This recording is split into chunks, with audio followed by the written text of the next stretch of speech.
character of Karma shouldn't be overlooked. She is like a puppet master. Her telepathy is limited in the sense that she doesn't really do the whole reading your thoughts or erasing your memories thing as well as some other telepaths, but that's okay because she can and will take you over. That's called psychic possession, and that's what she does. But just how does she end up getting control over a person? Karma projects a mental energy surge at whoever she intends to take over. These surges, they mess with the person's consciousness and takes their hands off the controls long enough for Karma to swoop in. You are now her puppet to do with as she pleases. While you're participating in the puppet show, you are in a dreamlike state, and when you wake up, you don't remember anything. That's the part that scares me the most. But her mental warfare isn't all you have to worry about. The woman has trained in self-defense with many teachers, including Cable and Magneto. Plus, she was a fighter in Vietnam for a while there and learned all about warfare and weapons. Karma is not a relaxing thought. You can't even give her the same mind control treatment back, she will just throw up her psychic shield. She's one to worry about even without her power and training. She is a billionaire. Well, one of the owners of a billion-dollar company. You know what though? I like that so many X-Men are billionaires. There's no wondering about how they have to pay their bills when they spend so much time saving the world. Changeling is, unfortunately, pretty forgettable in the 616 universe. The most notable things he's done are pretending to be other people. He's a shapeshifter. His whole character design is pretty cool, plus he's got Professor X boosted telepathic abilities, so you can't say he's weak, just in popularity. Marvel saw his potential and gave him a much needed revamp in a few different universes, animated and on the page. He became Morph. He got better storylines and more powers and was just generally way more interesting. At his core, he is still a shapeshifter, but he did get some more powers to play with. He has no scent, so if you are trying to find him, it will be hard, maybe even impossible to track him. He has the usual things like strength and stamina and a healing factor. Morph can fly, and he is also kind of invulnerable. If you were to shoot something at him like a rocket, as a guy that can change his body at will, he can just make his body miss it, or even make the projectile pass through him. One of the only things that has been proven to actually cause damage is an energy blast. Armor, the one with all the souls. The souls started out as just like family members' souls as the power, then in the Ultimate Universe it became the souls of 10,000 demons. I'm guessing that is going to give her a bit of a power boost compared to her Earth 616 counterpart. The psionic exoskeleton armor is this huge armor that surrounds her body and increases her everything. Strength, stamina, makes her almost invulnerable. The major downside though is that she can't keep it going for very long. She is the one that generates this thing around her, and making something that big will really suck the energy out of you. It was established to be made of memories, don't think about that too hard, because the Muramasa blade tried to cut through the armor but couldn't. The only thing it can't cut through is memory, so that really leaves only one conclusion here. There is a pretty twisted way to increase her power. If a family member passes on, she gets stronger because she is powered by her ancestors. And then the version of her from the Ultimate Universe is just powered by literal demons. I share a name with this X-Men, so she's basically me. Amara Juliana Olivian Takia, or Magma, is from a secret Roman colony in Brazil called Nova Roma. She grew up there learning different fighting techniques, mostly those that existed in the days of the Roman Empire, so sword fighting and similar things. Her mutant name is Magma because her deal is geokinesis. She can move tectonic plates and manipulate magma. The way she found out about her mutant ability was a fun story. She got thrown in a volcano as a sacrifice, but the good news is that she's fine. Lava and magma can't hurt her if she is lava and magma. She can make volcanoes just appear. She did that at the beach once, and since she controls tectonic plates, she can cause earthquakes too. When she's in her magma form, she can't be hurt by anything hot. That makes sense. She can generate fire and magma and throw it at you. It's hard to fight her as just a regular person because you would probably be coming at her with metal like guns or swords, and metal and extreme heat means you'd be leaving with metal soup. Even if she is not in magma form, don't come at her with a sword, she's trained for that too. She can also heal herself if she's touching the ground or something hot. Magma is not to be messed with. Zorn shines like a star because that's what his head is. His head is literally a star. That means he could create a black hole if he wanted to by reversing his star's head's natural state. His star head can produce blinding light capable of incineration. He can manipulate gravity, has healing powers, can sense if somebody has recently passed in the general vicinity. He's a vibe checker. But most importantly, you know his head is a star, so he doesn't need to eat, drink, or breathe.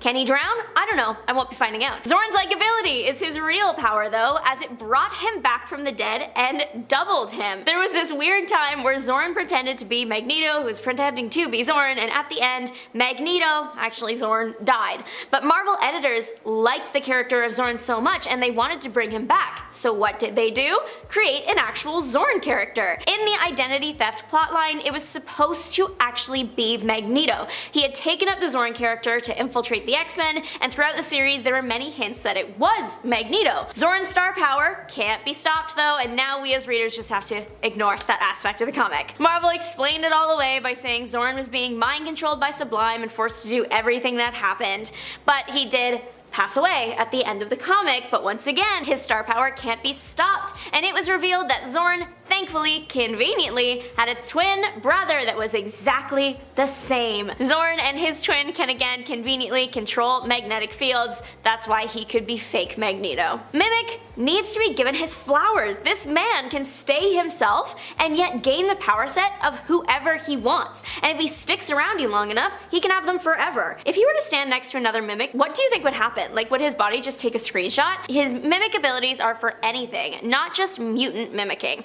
He's mimicked athletic skills on a football field before. Most of the company he keeps at this point are mutants and other superheroes, so he's usually mimicking superpowers. He's hung around the original X-Men so much that he permanently has their powers. So that's Cyclops' optic blasts, Beast's strength, Jean Grey's telekinesis, Iceman's ice controlling, and until he cut off the wings, Angel's winged flight.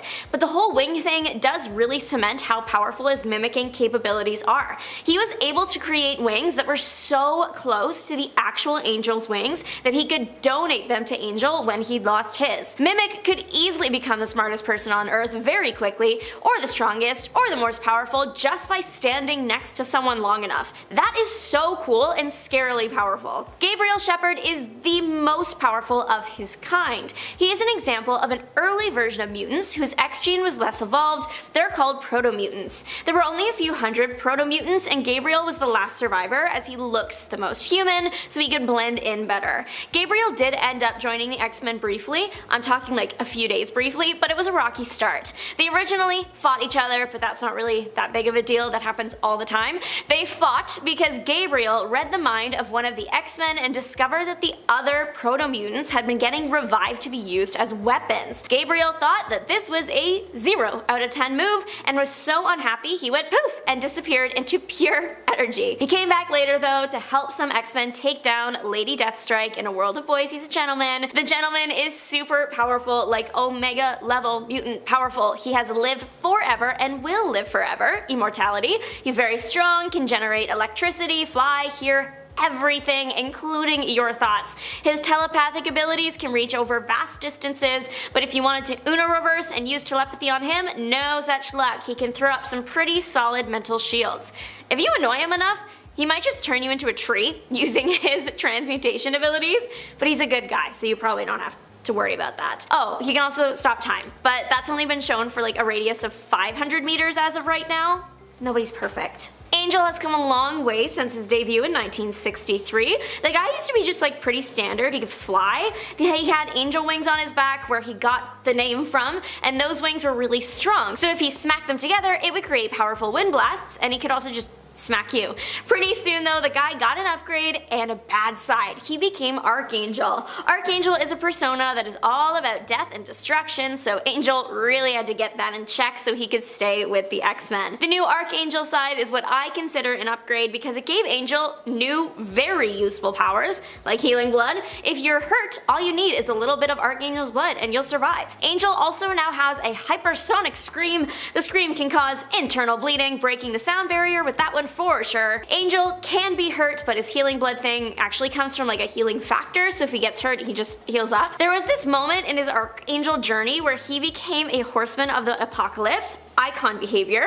He was Death, in case you were wondering. During that era, he got techno-organic wings. The wings are metal, but eventually molt, so he gets his feathers back. They're also super strong and adorned with stuff you'd want in a fight. Even if Angel lost his wings, he could still hold his own. He's good at hand-to-hand combat and sword fighting. Even if the guy didn't have any fight training or his special powers, he could still win a fight in court. He owns the company Worthington Industries, a Fortune 100 company, so he could take you to court for something random and probably win because he has the better lawyers and all the money. He wouldn't, because he's an angel and would rather donate the money. He's an X-Men genius, billionaire, playboy, philanthropist. Mystique has always been a powerhouse, but just recently has it been revealed that she is more powerful than anyone could have guessed. She's not just a shapeshifter, she's a gene shaper. She can rewrite herself on a genetic level. That's how she was able to become Nightcrawler's father, not mother. The entire gene shaper thing was revealed in X-Men Blue Origins 1. The issue also featured a note from Dr. Nemesis that basically said that Raven was way more powerful than she was letting on, and maybe even more powerful than she knew. And she's already pretty darn powerful as is. In addition to the new gene shaper thing, she has accelerated healing, she can become immune or simply resistant to diseases, and that makes a lot more sense now that we know she can alter genetic code. She is pretty good at stopping telepathic intrusion, she's a good shot, trained in martial arts, and has a solid Duolingo streak with at least 11 languages in her roster. Plus, you know, all the usual: super strength, speed, reflexes, senses, durability, and agility. Not only is our girl more powerful than we thought, she is also renewing her vows with Destiny soon. The famous mutant couple will be getting this happy moment in X-Men The Wedding Special 1, releasing in May. Congrats and good luck, ladies! We all know Storm's power. She is beauty, she is grace, she will punch you in the face. Storm is an Omega level mutant. If you haven't guessed by her name, Storm can control the weather and atmosphere. Her power is basically infinite. Some consider her to be one of the most powerful mutants in the universe. Queen behavior, fitting considering she was literally the Queen of Wakanda at one point. What I love about Storm's weather controlling abilities and her place on the X-Men is that they don't just use it for fighting. If they want good weather on an important day, Storm will just do that. Hey, if you have the ability, use it. Storm can withstand the mental assault of pretty much anyone, even one of the first ever mutants, Hungry. Hungry has been around literally forever, truly ancient. That means they've had all the time in the world to practice mental torture, and yet Storm couldn't be broken and even saved her fellow affected X-Men. She is literally a goddess, so if you pray to her, she gets more powerful. She's got magic in her bloodline. She comes from a long line of sorceresses and witches. She really is like a jack of all trades, master of all of them. She is a thief and will steal your heart, good in combat, she's a leader, she's good with weapons, she speaks quite a few languages, she has quite the Duolingo streak too. She can fly a plane and also just fly. Storm is someone you don't want to face off against. Back in 2009, Mr. Fantastic of the Fantastic Four takes a little trip to the inhuman city of Attilan, searching for the Infinity Gems. The massive teleporting inhuman bulldog Lockjaw happens to stumble on the Mind Gem and is granted telepathy. Using this telepathy to read Mr. Fantastic's mind, he decides to use his other power to go and round up the other gems. Along the way, Lockjaw runs into Hairball the cat belonging to Speedball, the dragon Lockheed, the companion of Kitty Pryde, Redwing, Falcon's pet Falcon, Throg, a frog with the powers of Thor, Zabu, the saber-toothed tiger ally of the Savage Lands Khazar, and Miss Lion, May Parker's dog. Despite the fact that this team are literally just super pets, they decide to team up as the Pet Avengers, and they go off to assemble the Infinity Gems as part of a 4-part limited series. A more recent Earth 616 version of the team from 2021 consisted of Lockjaw, Throg, and Lockheed still, but this time accompanied by Doctor Strange's ghost dog Bats, and Hugin and Munin, the Ravens of Thor, formerly belonging to Odin. This X-Men team and roster, the Extreme X-Men, marked the return of Chris Claremont to the X-Men in a full-time capacity. Extreme X-Men Volume 1 is a series that started in 2001 and ran until 2004. It was a team that featured my girl Rogue as leader, who is soon going to be the leader of the X-Men again, or a X-Men team, which, you know, I'm all about because I love Rogue.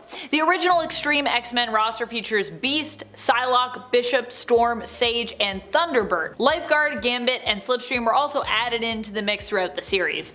This team was originally brought together to find Destiny's premonition-filled diaries, but of course along the way was distracted by many other imminent threats, as happens when you're an X-Men team. There have been several incarnations of the Outsiders in DC Comics, and most have been Batman or Batman family related, with one team even being led by Nightwing. The first ever version of the team came in 1983 after Batman gained a rather uncomfortable standing with the Justice League. The team had some notable moments, particularly because of its new characters like Katana and Geoforce. Batman and the Justice League would patch things up, and so he left the team to continue operating without him. During that time, they were operating in Markovia in order to receive funding and then moved to Los Angeles before they reunited with Batman and gained access to a Los Angeles Batcave. The last version of the team came following Batman Rip in 2008, where Alfred put together the team with each member representing a part of Batman's legacy, but obviously Batman actually never really bites the dust permanently, so that didn't really last. Capes Inc. is a superhero team, or really a superhero agency I guess I should say,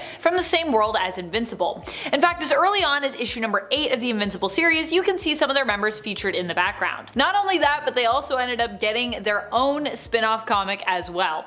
Although I believe it only lasted 3 issues total. It was a miniseries. You know, that's how it goes sometimes. Though there were Capes Inc. backup stories I believe in certain issues of Invincible as well, so if you really like it you can also check those out, which also told the team's story. The miniseries centered initially around Bolt, who welcomes a new recruit to the team as his partner. The team is more like a business and kind of seems to operate kind of like a superpowered police station or a police office. People even get paid and everything. Kid Thor is the new kid in town who joins up with Bolt. Bolt, we learn initially wanted his name to be Black Samson, but obviously that name was already taken by the Guardians of the Globe members, so alas, it was unavailable when he joined up with Capes Inc., and that's why he's Bolt. The team known as Force Works was formed by Iron Man, who had left the Avengers due to a dispute as to the role of superhumans. Force Works maintained the outlook that rather than being a reactionary force, they should try to preempt both natural and man-made disasters. The team was initially composed of Iron Man, US Agent, Spider-Woman, Julian Carpenter, Scarlet Witch, and Wonder Man, which in my opinion is such an interesting group of heroes. But by the end of their first mission, Wonder Man was thought to be deceased at the hands of the invading Kree, and shortly after the alien Sentry took his place, only to be completely forgotten when the team disbanded. The team fought in several skirmishes, but really only lasted about 2 years. The characters were mainly reabsorbed into the ranks of the Avengers afterwards. I like to refer to this next one as the other XSE team. This team also spiraled out of a team that we talked about previously on this list, Extreme X-Men. XSE here stands for the Extreme Sanctions Executive. Similar to the original XSE that Bishop was a part of in the future, or in his future, this team is also like a military police force, meant to maintain and in some cases enforce peace is kept between mutants and humans. Storm was asked to create the team by the United Nations and eventually would increase its numbers by recruiting the rest of her X-Men, making this another government-sanctioned mutant team, like X-Factor was originally. Team members have included Bishop, Cannonball, Magma, Rachel Summers, Psylocke, Rogue, Sage, Wolverine, X-23, and Gambit. Now that's a team. Look, even though the book was cancelled in 1978 after a mere 17 issues, and many people, including the heroes on the team, look at it as an embarrassment, the Champions roster is actually pretty darn capable. With a team of 2 founding X-Men, Iceman and Angel, combined with heavy hitters Hercules, the Spirit of Vengeance Ghost Rider, and being led by Natasha Romanoff Black Widow, the Champions were aptly named and could kick some serious butt when given the opportunity. The team fought familiar villains like Titanium Man and the Griffin, but even began to develop their own rogues gallery with new villains such as Rampage and Swarm, and they even got an addition to the team in the form of Black Goliath before the book was cancelled. The team was intended to reform in 2007, only they were forced to rename as The Order since Marvel had lost the trademark for the Champions over the years. You've heard of Green Lanterns, maybe you've even heard of Yellow Lanterns or Red Lanterns or even Black Lanterns, but how about Blue Lanterns? Yeah, that's a color too. Blue Lanterns have only made a few appearances in the new continuity, and even before that, during the New Earth days of DC, they weren't necessarily the most frequent to appear. Mainly, I feel like people just know Green Lanterns, whose color of course represents willpower. To be a Green Lantern, you must be strong in will. So, what's blue about? What's the whole blue thing? To be a Blue Lantern, you must be full of hope. So beautiful. I feel like I could be a Blue Lantern, honestly. If Green Lanterns are like the intergalactic police, Blue Lanterns are like therapists or peacekeepers or priests maybe. They have long been allies to the Green Lanterns, and their powers actually provide a boost to fellow Green Lanterns when they're nearby. Pretty cute. This is because their whole focus is of course on belief and hope, having faith in those around them. As such, many of their names start with a title like Saint, Sister, or Brother. I'd definitely be Sister. Sister Amanda, Blue Lantern.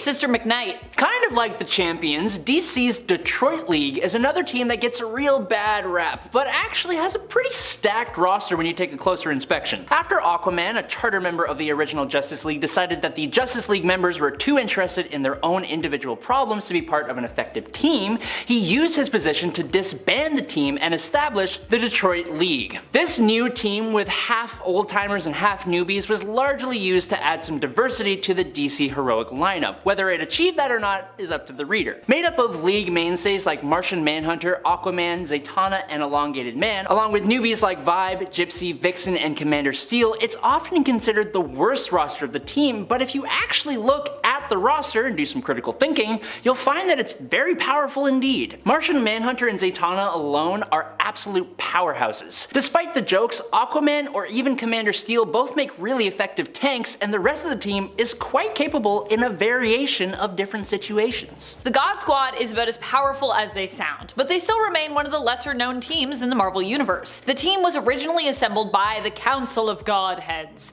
and first came together during the events of Secret Invasion. The team first formed in The Incredible Hercules issue number 117 in 2008. The original roster included Adam the Demogorge, Snowbird, the Eternal Ajax, and Amatsu Mikaboshi, later known as, of course, the Chaos King. The roster would go on to include such impressive members as Silver Surfer, Galactus, Circe, Thor, Amadeus Cho, and of course, Hercules himself. Moon Knight, for example. Moon Knight is a reliable and diligent hero when it comes to protecting the innocent people traveling the streets at night. While Moon Knight more often than not explores the traumatized complexity of Mark Spector's dissociative identity disorder, making him one of Marvel's grittier street-level heroes, the origin of his powers as the first and high priest of the Egyptian moon god Khonshu make him actually an incredibly powerful supernatural hero as well. While we typically see him facing off against thugs or mercenaries from his past, we also see him face off against vampires, Hell Lords, Avengers level threats, and even single-handedly bringing some of the most powerful Avengers to their knees. Despite that, some of his best comic book moments are truly on the streets and come in Jeff Lemire and Greg Smallwood's run on the character, so definitely check that out if you have the opportunity. But speaking of Moon Knight, more recently Mark Spector actually found himself in the grave, and his mantle was taken up by Maximilian Coleridge, formerly known as Shroud. Max lost both of his parents right in front of him at the age of 10 years old, leading him to dedicate his life to combating crime. But unlike most heroes, Max actually went to law school, while also training as an Olympic level athlete and studying science. It was after graduating that he got really weird. Max joined the mysterious cult of Kali, where he became a master in a whole bunch of Asian martial arts and infiltration, but he also worshipped their dark goddess, Kali. When he had completed his training, Max was surprise branded with the Kiss of Kali, using a red-hot iron on his eyes, completely blinding him. But after the pain subsided, Max found that he had been granted a psychic perception that allowed him to see his environment within a radius of about 100 feet of him, even through solid walls. He would go on to battle with his sanity, but got even more powerful as he gained Dark Force powers. As Moon Knight, though, he's somehow even edgier than Mark Spector was, and he looks so cool. Now, despite Hawkeye, Clint Barton, being one of the Avengers and an agent of S.H.I.E.L.D., he has a strong reputation in the source material as a street-level hero at times, with adventures that have made for some of Marvel's more personal stories, especially with writers like Matt Fraction, who made the character's probably greatest run. It tells an intimate story of how Clint Barton lives his life when he isn't really in the glamour of Avengers-level status. He's a guy with a bow and arrow, an extremely dangerous guy, but you put him next to an Asgardian god or a Hulk, and yeah, he doesn't look that impressive. There's a reason he is on the Avengers, and it's because Clint Barton is extremely capable. Watch him take out a room of guys by himself, and you'll see what I mean. Dick Grayson was not only the very first member of the Bat family, but for a lot of people, including me, he is the favorite. Born to a family of acrobats, orphaned, and then taken in by Bruce Wayne, Dick became the very first Robin, appearing in Detective Comics number 38 in 1940. He was the leader of the Teen Titans, and when his Robin career came to an end, he became Nightwing. He has gone on to take the Batman mantle a bunch of times, but honestly, it was in 1995 and 1996 when he received his own stories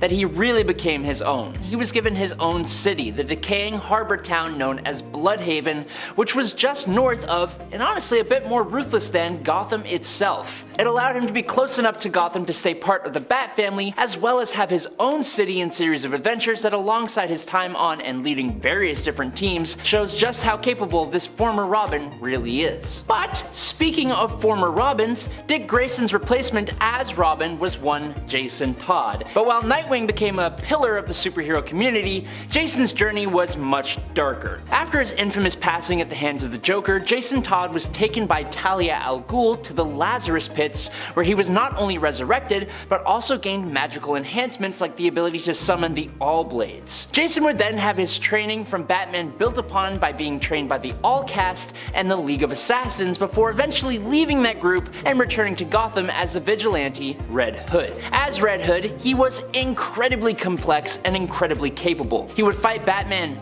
many times, having an on-again, off-again friendship with his former mentor, but also leading the Outlaws for a long time and even leading the League of Assassins for a little while. He's considered one of the greatest Bat family members and one of the greatest hand-to-hand fighters out there. Even Damian Wayne, who doesn't even like Jason that much, admitted that he was one of the greatest fighters to have ever lived. After the passing of her mother, a warrior named Azumi Ozawa, Marvel's Colleen Wing moved to Japan and was trained as a samurai by her grandfather, Kenji Ozawa. Colleen took quickly to her samurai training, which eventually elevated her to become a world-class fighter, being incredibly efficient with her swords, but also in time as a master detective. After she had completed her training, Colleen moved back to New York City, where she used her abilities to work with her father, Professor Lee Wing, and as a private investigator, which led her to working with other local street-level heroes and even teams like the X-Men and the Defenders. Over the years, she has co-owned Nightwing Restorations and Daughters of the Dragon with Misty Knight, and plays important roles with all different versions of Heroes for Hire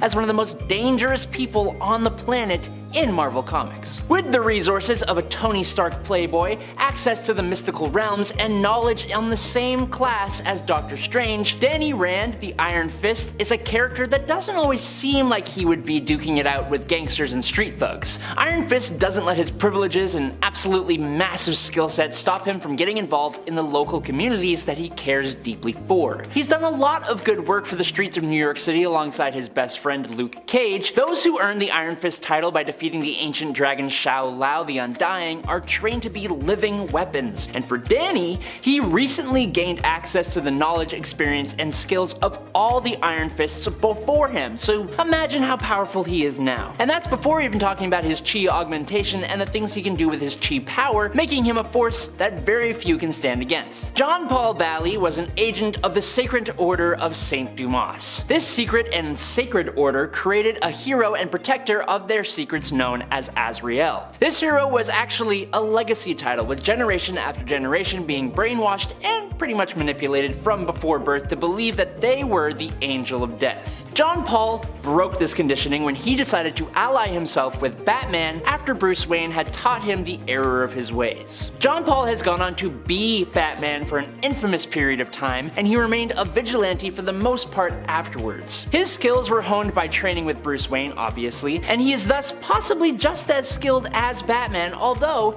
his lack of experience and finesse make him the weaker of the two. But due to his extreme physical capabilities as a result of genetic engineering, he has greater strength, reflexes, and speed than a normal peak level human being, which, in junction with his trained skills, has allowed him to defeat the likes of Batman, Bane, Nightwing, and even be offered leadership in the League of Assassins by Ra's al Ghul. Second to last today, the original hero known as Thunderstrike was a guy named Eric Masterson. He eventually merged with Thor in the late 80s before fully taking up the mantle of Thor in the early 90s, and then eventually getting his own hammer and becoming Thunderstrike. Eric had a son, Kevin Masterson, but unfortunately due to his dad being increasingly involved with Thor, Eric began to lack in the father department, and so Kevin went to live with his mom and stepdad. Now eventually, Eric passed away after being possessed by the Blood Axe. His Thunderstrike mace was then taken by the Avengers and eventually given to Eric by Captain America himself. Given the Asgardian nature of his superhero origins, Thunderstrike isn't strictly a street level hero, but he feels very street level and is often listed as a street level hero. But Kevin has also been part of the Asgardians of the Galaxy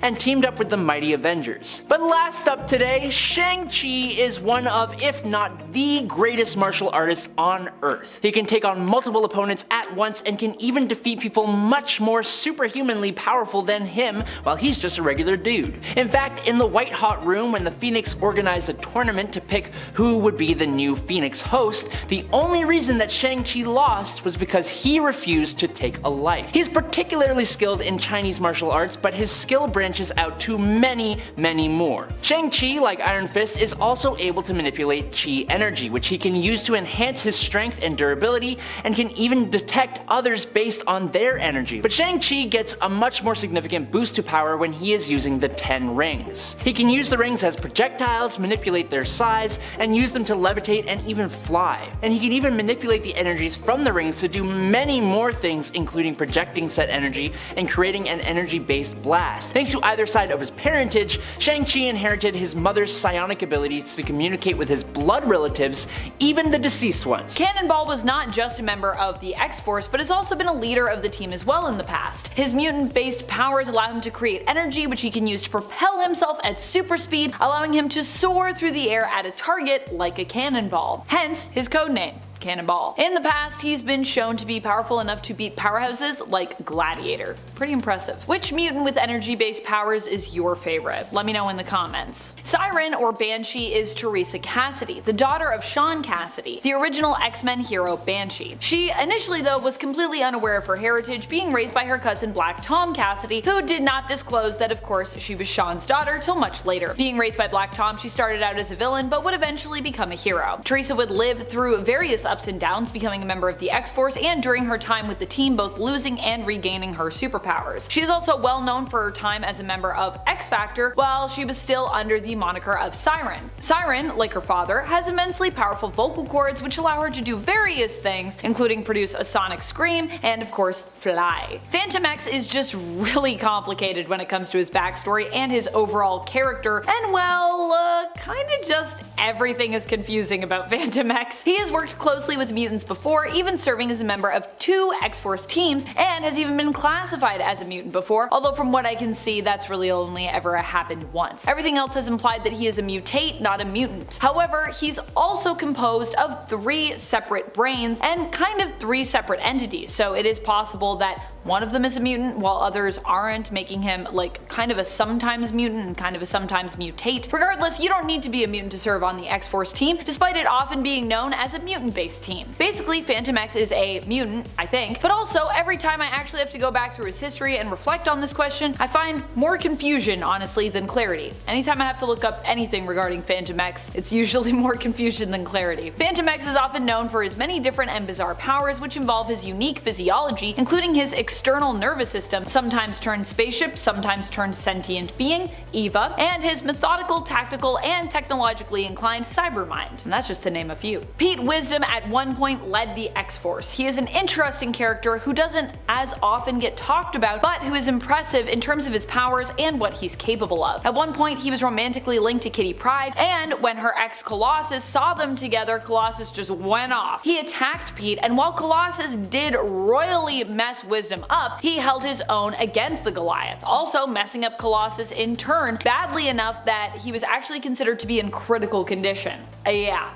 I feel like you know you're powerful if you can do that to Colossus. Pete's mutant power is that he can take in radiation and then use this to emit energy-based knife-like weapons from his fingertips. The knives are said to be as hot as the sun. Next up, we're talking about Moonstar, also known as Mirage and sometimes even Valkyrie. Dani Moonstar is known for being a mutant and member of the New Mutants in the comics. Her mutant ability allows her to connect with other people empathically and summon up illusions based on their greatest fears and desires. Initially, she could only really conjure up images of a person's fears, but over time she was able to harness her ability to also summon illusions of their greatest desires as well, and then even surpassing those skills, found herself able to conjure up neutral illusions from the minds of others that weren't attached to extreme emotional responses. Danny has also been a member, of course, of the X-Force team as well. Deadpool is so unstoppable, it's honestly a little bit annoying. He has actively destroyed the entire Marvel universe before, killing everyone in it. He was so determined to escape a world that he no longer believed was real. Deadpool is also an immortal being thanks to his healing factor, and for a while, honestly thanks to a curse that Thanos put on him. Yeah, true story. Deadpool was getting a little too cozy with death, and Thanos didn't really like that. That's because Thanos has always had a thing for Mistress Death and is always trying to win her favor so that they can one day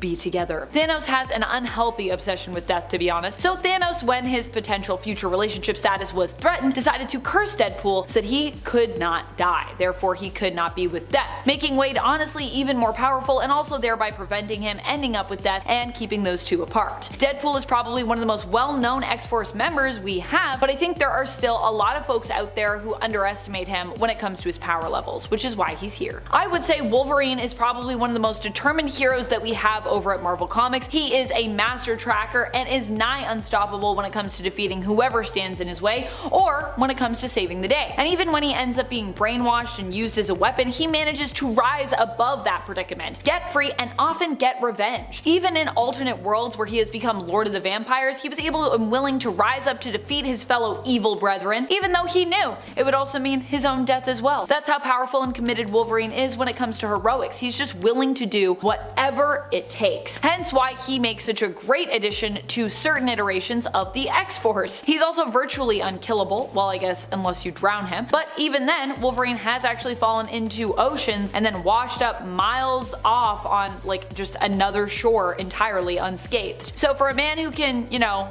still be drowned, he does pretty well to make it out of those situations alive too.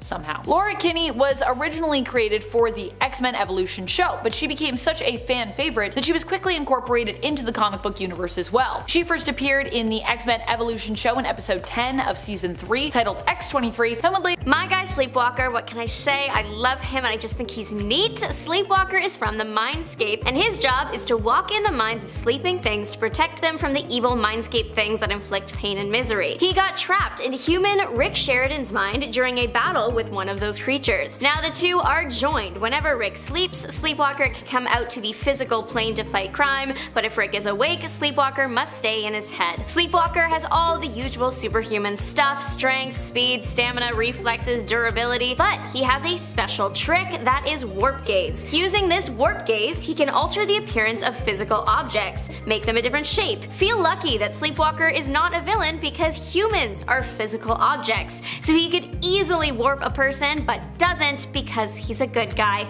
and recognizes that something like that would cause a lot of trauma. He'll do it to bad guys though. Once in a fight with Deathlock, he made Deathlock's hand shrivel up. Ouch. What he is warping doesn't matter. He can warp a feather as easily as he can warp steel or pavement. If he does get hurt, Sleepwalker can absorb mental energy to help himself heal. The mental energy comes from the host he is attached to, Rick, or his home, the Mindscape. Speaking of his Mindscape citizenship, because he is from there and can tap into its energy, when he is around others that have mental-based powers, like for example Jean Grey and Professor X, he enhances their powers. Fun fact, according to Sleepwalker's host Rick Sheridan, Sleepwalker's voice sounds like horror movie king Vincent Price, the guy who did the rap at the end of Thriller. We all know Hawkeye, but we also have to give some credit to Swordsman, one of the guys who trained Hawkeye in the first place. Swordsman met Hawkeye while working in the circus together. Swordsman's circus act was shockingly sword and knife based, and when Hawkeye finished his sword training, they were often a duo. Swordsman is an Avenger now, but he wasn't always a model citizen. He's done his fair share of bad deeds. He has robbed people and left people for dead, and originally joined the Avengers as a double agent, but he eventually had a change of heart. He's also banned from multiple countries though. During a period where Swordsman is taking a required break from the Avengers because he did a bad thing, he ends up working for this gangster, and that's where he meets the eventual love of his life, Mantis. She helped Swordsman kind of like believe in himself again. Now Swordsman has the self-respect needed to leave crime behind. With this new change of heart, he and Mantis rejoined the Avengers. It takes a lot of strength to pull yourself out of a dark place the way Swordsman did, good for him. The time on the Avengers went well, but unfortunately it didn't end well. He passed away. It was super tragic and dramatic though, exactly what he deserved. When Swordsman was alive, he was considered the best swordsman on Earth. His sword was equipped with a device that made it possible for the sword to project energy beams to destroy things. So just because he doesn't have powers doesn't mean he wasn't a force to be reckoned with. Tigra is one Avenger that deserves more spotlight than she is being given. Tigra used to be Greer Nelson, a girl who just wore a cat costume, and at that point she went by Cat, period. Eventually she was enhanced and given powers to match her cat vigilante thing she had going. Then later on she was mutated into what we know her as today, Tigra, a human-tiger hybrid. Living the dream, for real. She still has access to her human form. She uses an amulet called the Cat's Head Amulet to transform to and from her human form. Her Tigra transformation connected her to the soul of one of the cat people. They are a race created in the Middle Ages of humanoid cats. Don't think about it too hard. Her feline features give her everything your cat has times 5. She is incredibly agile and fast. She is strong. She is able to hear and see very well. Capable of night vision too, of course. She does have claws, slay. But the power that shouldn't be overlooked is her power of empathy. Literally, that is what it is listed as on her character wiki. The empathy power lets her control the emotions of others to an extent. We see a lot of heroes and villains alike letting their emotions get the best of themselves and destroying a bunch of stuff. Imagine someone also then manipulating those emotions so that the person keeps going. That's a big deal. Tigra, as a cat person with empathy, has shown that she can communicate with animals, especially if that animal is another feline. I think that should be explored more because there are so many Marvel cat heroes. I hope Tigra can set her cat nature aside to get along with fellow Avenger Mockingbird. Mockingbird is a human. She started out as a spy working on Project Gladiator that was backed by S.H.I.E.L.D. The entire project was centered around recreating the super soldier serum. She was a scientist and worked on the serum, but eventually received it herself. She became a super soldier. She became so strong she was capable of denting steel with her bare hands. Suddenly, she was able to heal very quickly too. It looks like she's not aging anymore either. Upon receiving the infinity formula of the serum,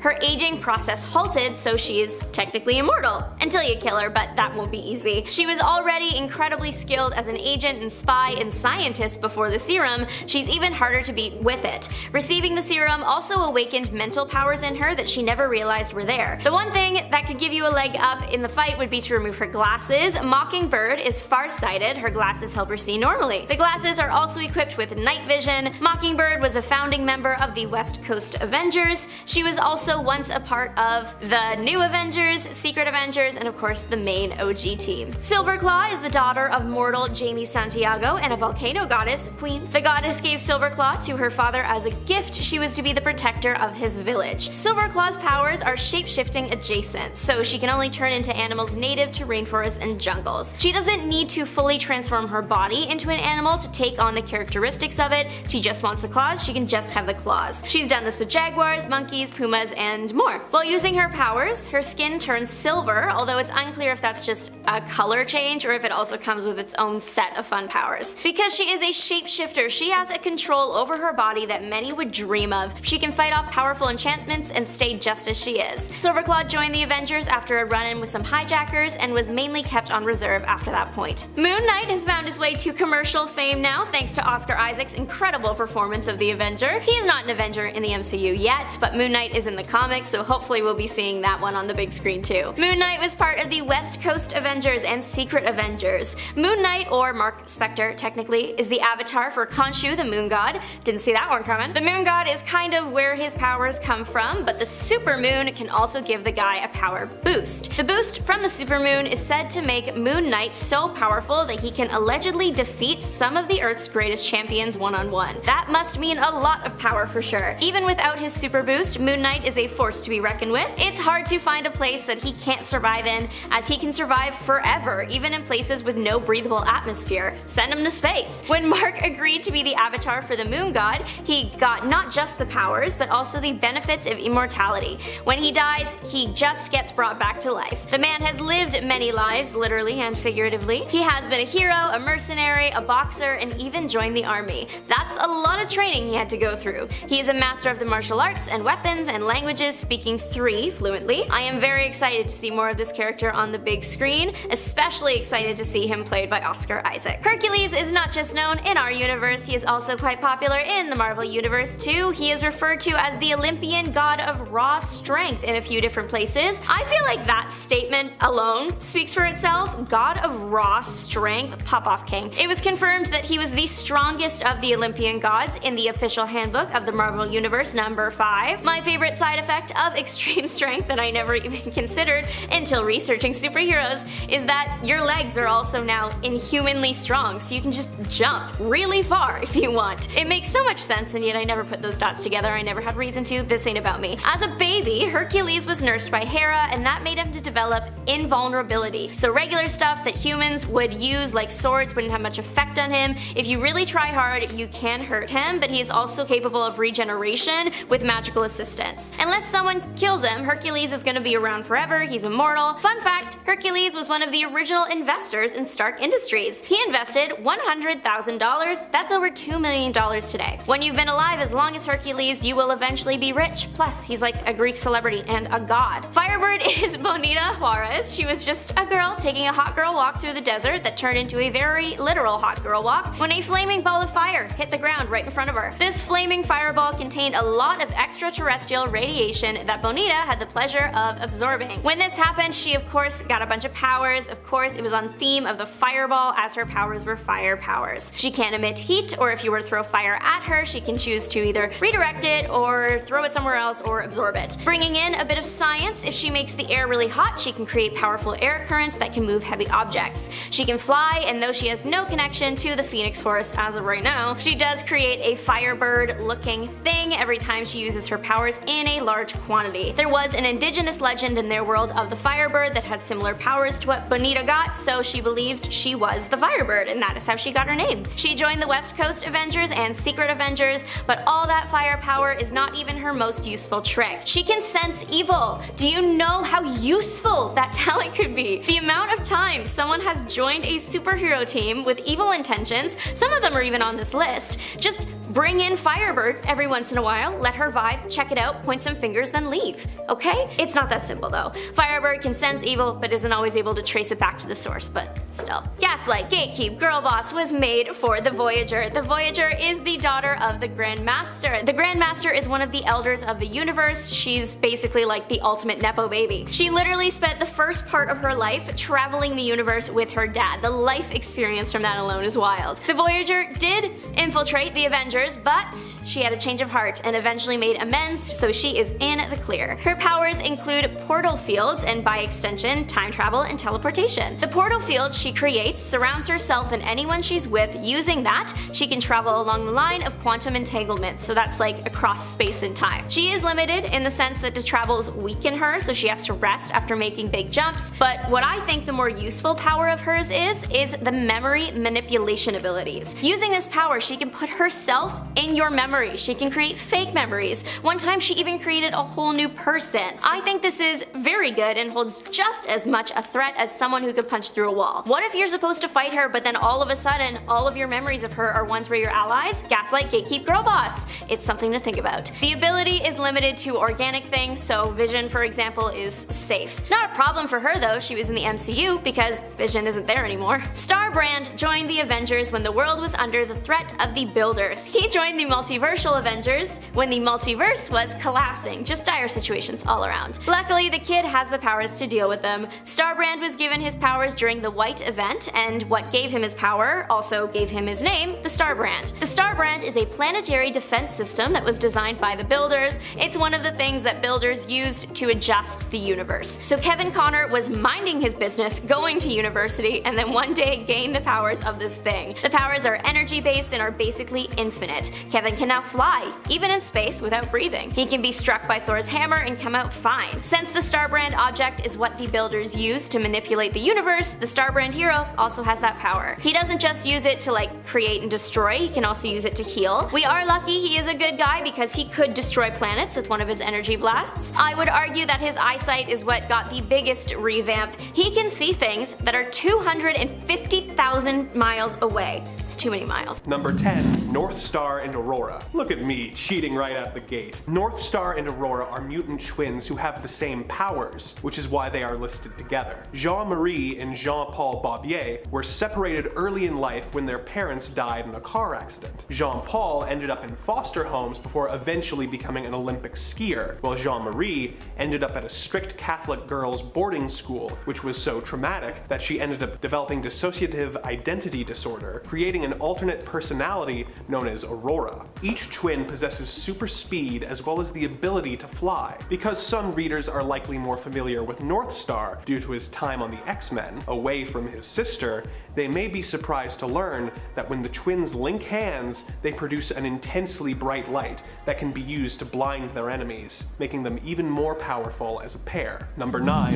Sasquatch. Walter Lankowski was a brilliant and athletic student at Penn State on a football scholarship when he struck up a friendship with a fellow student named Bruce Banner. The two went their separate ways, but Banner inspired a fascination with gamma radiation in Walter. Walter became a player for the Green Bay Packers before retiring to finish his graduate studies at MIT. Fascinated by the Hulk, Walter decided to conduct a similar, though more controlled, gamma experiment on himself. This transformed him into the incredibly strong creature known as Sasquatch. Although at first glance he seems to simply be a knockoff of Hulk, due to the help of his teammate Snowbird, Walter is able to keep the beast at bay and retain his genius intellect, when in his Sasquatch form, something the Hulk is only occasionally capable of in the comics. This makes him more than a blunt instrument, often helping the team just as much as a genius scientist. Number 8.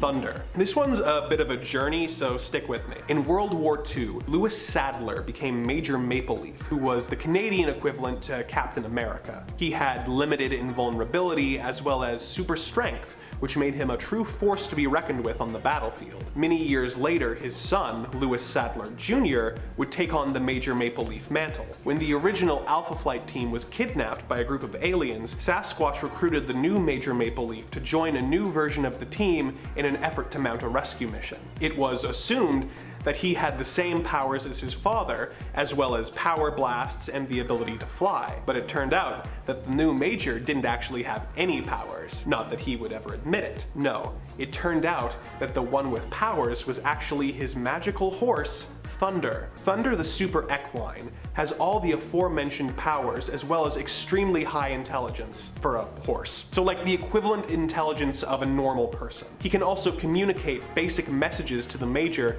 through meaningful gazes. Thunder is pretty chill about Major Maple Leaf stealing his, well, thunder, and remained Sadler's faithful steed for the duration of the character's run. Number 7. Snowbird. In an effort to save the Earth from the mystical great beasts, the Inuit goddess of the Northern Lights, Nelvana, mated with a human in order to create a daughter, Naria, who came to the Earth to protect Canada from the evil great beasts. She took on the secret identity of a RCMP officer named Anne Mackenzie, and soon joined the original Alpha Flight team as Snowbird. Snowbird's most well-known ability is to transform herself into any animal found in northern Canada, taking on its mass and strength, as well as any of the animal's other abilities. Some of her transformations include polar bears, owls, and whales. She can also turn into mystical Canadian creatures, giving her the power to become the dangerous and incredibly powerful Wendigo.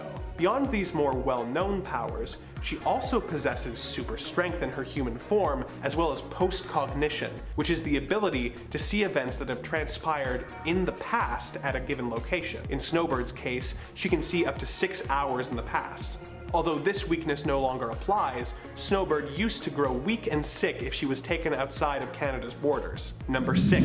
Talisman. Elizabeth Two Young Men is the estranged daughter of Shaman, who reluctantly joined Alpha Flight and began working with her father. She eventually reached into the Shaman's mystical pouch and found the Coronet of Enchantment, transforming Elizabeth into Talisman. Although she cannot remove the tiara without suffering excruciating pain, it grants her the ability to cast several impressive spells. Some of these spells give her the abilities of levitation, teleportation, and matter manipulation, just to name a few. Although her father can ask spirits spirits to act on his behalf. The coronet also gives Talisman the power to make spirits do what she wants. Number 5. Madison Jeffries. Another mutant member of Alpha Flight, Madison Jeffries served in the Vietnam War as a mechanic before returning home to Canada. He has the ability to alter and restructure inorganic materials with his mind. He uses this to create weapons and machines that help him in battle. When he returned home, he began suffering from post-traumatic stress disorder, which caused him to lose control of his powers and take over a small town. Wolverine was sent in to deal with the situation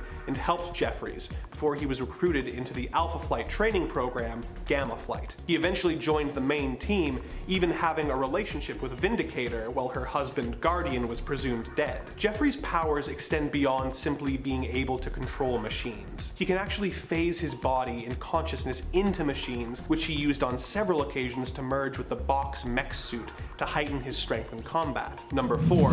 Guardian. The leader of Alpha Flight, James McDonald Hudson, was a scientist working for the Amcam Oil Company to develop an exosuit to make oil exploration more efficient. When he discovered that Amcam was planning to sell the suit to the Americans to use as a weapon, he destroyed the prototype and went to work for the Canadian government, developing his supersuit and going through various different hero names before settling on Guardian. His power suit acts as a powerful armor while providing him with force field protection. The armor also gives him the ability to fly and shoot concussive electromagnetic beams. Although he does not have super strength, he can use a graviton beam to lift heavy objects. He can also be propelled westward at the same speed as the rotation of the Earth, making him appear to teleport. When he was presumed dead, his wife Heather wore a similar suit, taking on the name Vindicator, leading the team in his absence. It was later revealed that Guardian had been rescued by the alien race, the Quarillan, who saved his life.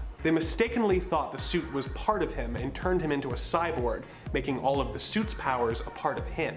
Number 3. Puck. In his original appearances, Eugene Judd was simply a little person who had incredible acrobatic abilities and fighting skills. When John Byrne left the series, it was revealed that he had actually once been an extremely large man who was attacked by an evil sorcerer. This resulted in him being given a lengthened lifespan, but losing his height as a result. Puck's compression grants him super strength, being able to lift 10 tons and move at superhuman speed. One of the most beloved members of Alpha Flight, Puck is considered the heart of the team. He was killed by the Collective. Puck was sent to Hell, where he fought his way all to the top, becoming the ruler of Hell for a time, before returning to life to help save the lives of his friends. Number 2.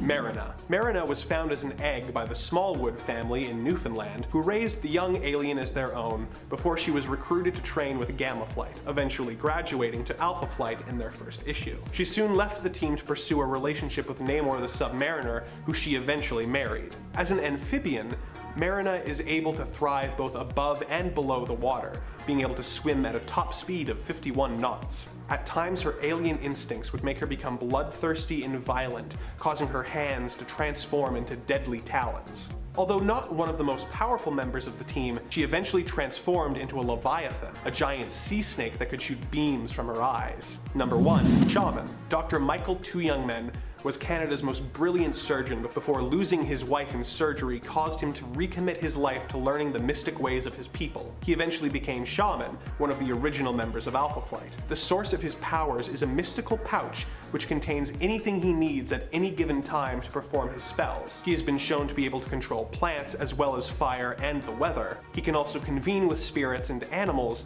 as well as project his astral form in a similar way as Doctor Strange. Shaman is incredibly smart, which makes him use these powers in really clever ways, making them even more effective. For example, when Guardian was almost murdered in X-Men Unlimited number 45, Shaman had the spirits of the air keep feeding air to the Guardian's brain so that they could preserve his brain functions until they could get him proper medical attention. Number 10. Being a non-human cube? Christopher Hargreaves is quickly becoming one of my favorite characters in Season 3 of the Umbrella Academy streaming series on Netflix. Like most of the rest of the characters and plot in this series, Christopher is a character inspired by their own comic book counterpart. In the comics, Christopher is still a non-human cube who is part of the Sparrows team. In the comics, they are a secret team that exists exist at the same time as the Umbrella Academy, working in secret to save the world, being brought together by Reginald Hargreaves, but managed by Grace, who the Umbrella Academy, even in season 3 of the show, still refer to as Mom. Christopher in the show appears to have fear-inducing powers and can also affect the temperature of the air around him, dropping it down to freezing. You wouldn't think a floating cube would be powerful, but of course, Umbrella Academy makes this amazing weirdness possible. Number 9. Seeing really well. When it comes to Eye-Boy, many of his powers are tied to him having multiple eyes. I believe in total he has 57 eyes that cover his body. A lot of people relegate Eye-Boy to not being that powerful because, well, his mutation seems pretty ridiculous. But in reality, having multiple eyes is extremely powerful and actually has tons of benefits. Kind of like how Cypher was initially thought to have a pretty useless power set with his ability to communicate and understand all languages, until we learned just how universally that actually could apply. The same could be said for Eye-Boy. Trevor not only has multiple eyes, but can use them to perceive things others can't. He has microscopic, night, infrared, telescopic, thermal, and even chemical vision. He can also read body language immensely well, allowing him to see into people's true feelings, emotions, and psychology. And aside from that, he can even see through falsehoods and illusions, and see potential weaknesses in his opponents. And friends, before we move on to this next spot, if you are loving this list and you want more lists in the series, you know what to do. Hey, make sure you comment down below to let us know and click that like button. It really does let us know that you want more content like this. Number 8. Street existence? I don't even know what to call this power set. Really, it kinda just has to do with what Danny is. Their unique, I guess, physiology. Danny is a street, often known as Danny the Street, and sometimes when Danny has been hurt, Danny the Brick. Danny is a street that appears to those who most need a refuge in the world, the outcasts of society, if you will. Danny provides a safe haven for these people so that they can truly be themselves, living without prejudice or judgment. Being a street is weirdly powerful, and Danny can actually control what is on the street and its decor. Danny can also teleport to anywhere around the world to protect their citizens, which is also kinda weirdly OP for those who both live on the street and of course for Danny himself. Number 7. Light transmutation. Dazzler to me is such an underrated hero. Her powers allow her to transmute sound into light, which on paper sounds pretty lame until you realize just all the things she can actually use light to do, like make light lasers, just super cool. Although Dazzler, aka Allison Blair, prefers to use her powers to jazz up her concerts and musical performances with stunning light shows, although it's never really been explained if the sound is then muted thanks to her doing this or not. I'm assuming not, because people still seem to be able to hear her sing and her band play music. Dazzler also has been called on every now and then to play the role of hero. Daz proved herself to be so powerful throughout her own series, accomplishing things like facing the Hulk and not only surviving, but kinda beating him, and even being considered powerful enough to become a temporary Herald of Galactus. Number 6. Polka Dot Suit. You wouldn't think a polka dot suit would be so powerful, and yet, whether we are talking Polka Dot Man's suit in the comics or in the DCEU film, James Gunn's The Suicide Squad, either way, he's pretty OP. In the comics, Polka Dot Man's suit is tech, where he can basically use the polka dots on his suit to turn them into any kind of weapon that he wants or a getaway device. All the dots kind of do different things. Pretty wild, but also pretty weird. The major flaw being that of course the suit can break down. While in the comics, Polka Dot Man is a villain, in the DCEU he's more an anti-hero, a forcibly reformed criminal who joins the Suicide Squad and ends up saving the world from Starro the Conqueror. Here, Polka Dot Man's polka dots are actually more intrinsic to him, kind of like really his own power, and they appear on his skin. When he purges them, they can be used as weapons to take down enemies, acting like destructive projectiles. But also, he does kinda need to purge them, so there is that. Here, his polka dot generation is explained as being the result of an interdimensional virus that basically Abner received after his awful mother experimented on him and his siblings. Also, I hope there's more Suicide Squad movies, and I hope we get to see more of his siblings and they're all like just the same actor but like different people that have weird powers. That'd be awesome. Number 5. Power of music. Going back to Dazzler, another power that seems to get overlooked with her and a few other folks is her singing ability. Although it's not specifically a superpower, there have been multiple times it's been kinda used as such. At one point, Dazzler participates in a singing competition with Enchantress, attempting to win Odin's favor. Although Enchantress is considered to be more beautiful than Dazzler, Allison still manages to beat her because she's just that good of a a singer, and that's pretty impressive considering that Odin is the judge of this singing contest, so gotta impress Odin. And this is a competition where she's basically fighting for her life through song. There have been other such occasions in the comics where people have had to use the power of music to get themselves out of tough spots or to win favor. Music both in and outside of the comics is just a powerful thing. In the real world, even plants can be swayed by its influence and its power. The power of song. Number 4. Battle Precognition. Midnighter is another superhero who has unique powers that many simply don't really seem to think of, but when you do, you realize just how powerful he is. Midnighter basically has a chip in his head that allows him to parse out all the possible outcomes when in the midst of a fight. He can basically run through hundreds of possibilities when it comes to his opponent's next move in a matter of seconds, meaning that he almost always knows which move to make himself to best counter whomever he's fighting. In essence, he has precognitive programming, which allows him to see into the future and kind of better plan what moves to make in the moment in order to win against, well, almost any opponent, really. Number 3. Elemental Control. Elemental Control is a power that on paper sounds great, but what if you just have one element that you control? A lot of people feel like, well, then it's not that great. There are a few different points here I'd like to make though on powers in regards to elements. There are those who people think are simply not as strong due to them being tied to, one specific element. And then there are those who are simply underestimated due to the fact that people think they can only control one element or one aspect of the elements, when in fact they can actually control many of those things. Namely, here we are talking about Iceman and Storm. Iceman might not sound so powerful. I mean, back in the day he was kind of more of a snowman even than an Iceman, who mainly used his powers to create ice walls and ice slides, but Bobby has proven over the years as he's honed his powers that manipulation of water in any form is really powerful. He can not only manipulate ice but also water at this point, and is almost immortal, as even when he's destroyed he can basically seemingly regenerate from just a single drop of water or like a piece of ice. He can also create ice golems, which may be sentient even. When it comes to Storm, you might just think of her as an elemental who can control, well, storms, but she can actually do much more than that. We've also seen her control temperatures, heating things up and cooling them off. In fact, Storm is really a master of all elements, so don't let her mutant name fool you. Storm is like an all-around powerful elemental, and not someone you want to mess with. And she's a great fighter, so Storm is really, just don't mess with Storm. Don't make Storm mad, it wouldn't be good. Number 2, Super Speed. Super Speed is one of my favorite all-time superpowers around. I think it is super powerful, crazy powerful really. And honestly, although I know we have famous heroes like the Flash running around, I don't think Super Speed gets enough hype or love or appreciation, which is why I wanted to put it on this list. I mean, the Flash has managed to save and endanger the world using his Speed Force powers on more than one occasion, showing you just how epic these abilities can be when/if you get creative enough. Well, I guess if the writers and artists are creative enough, rather.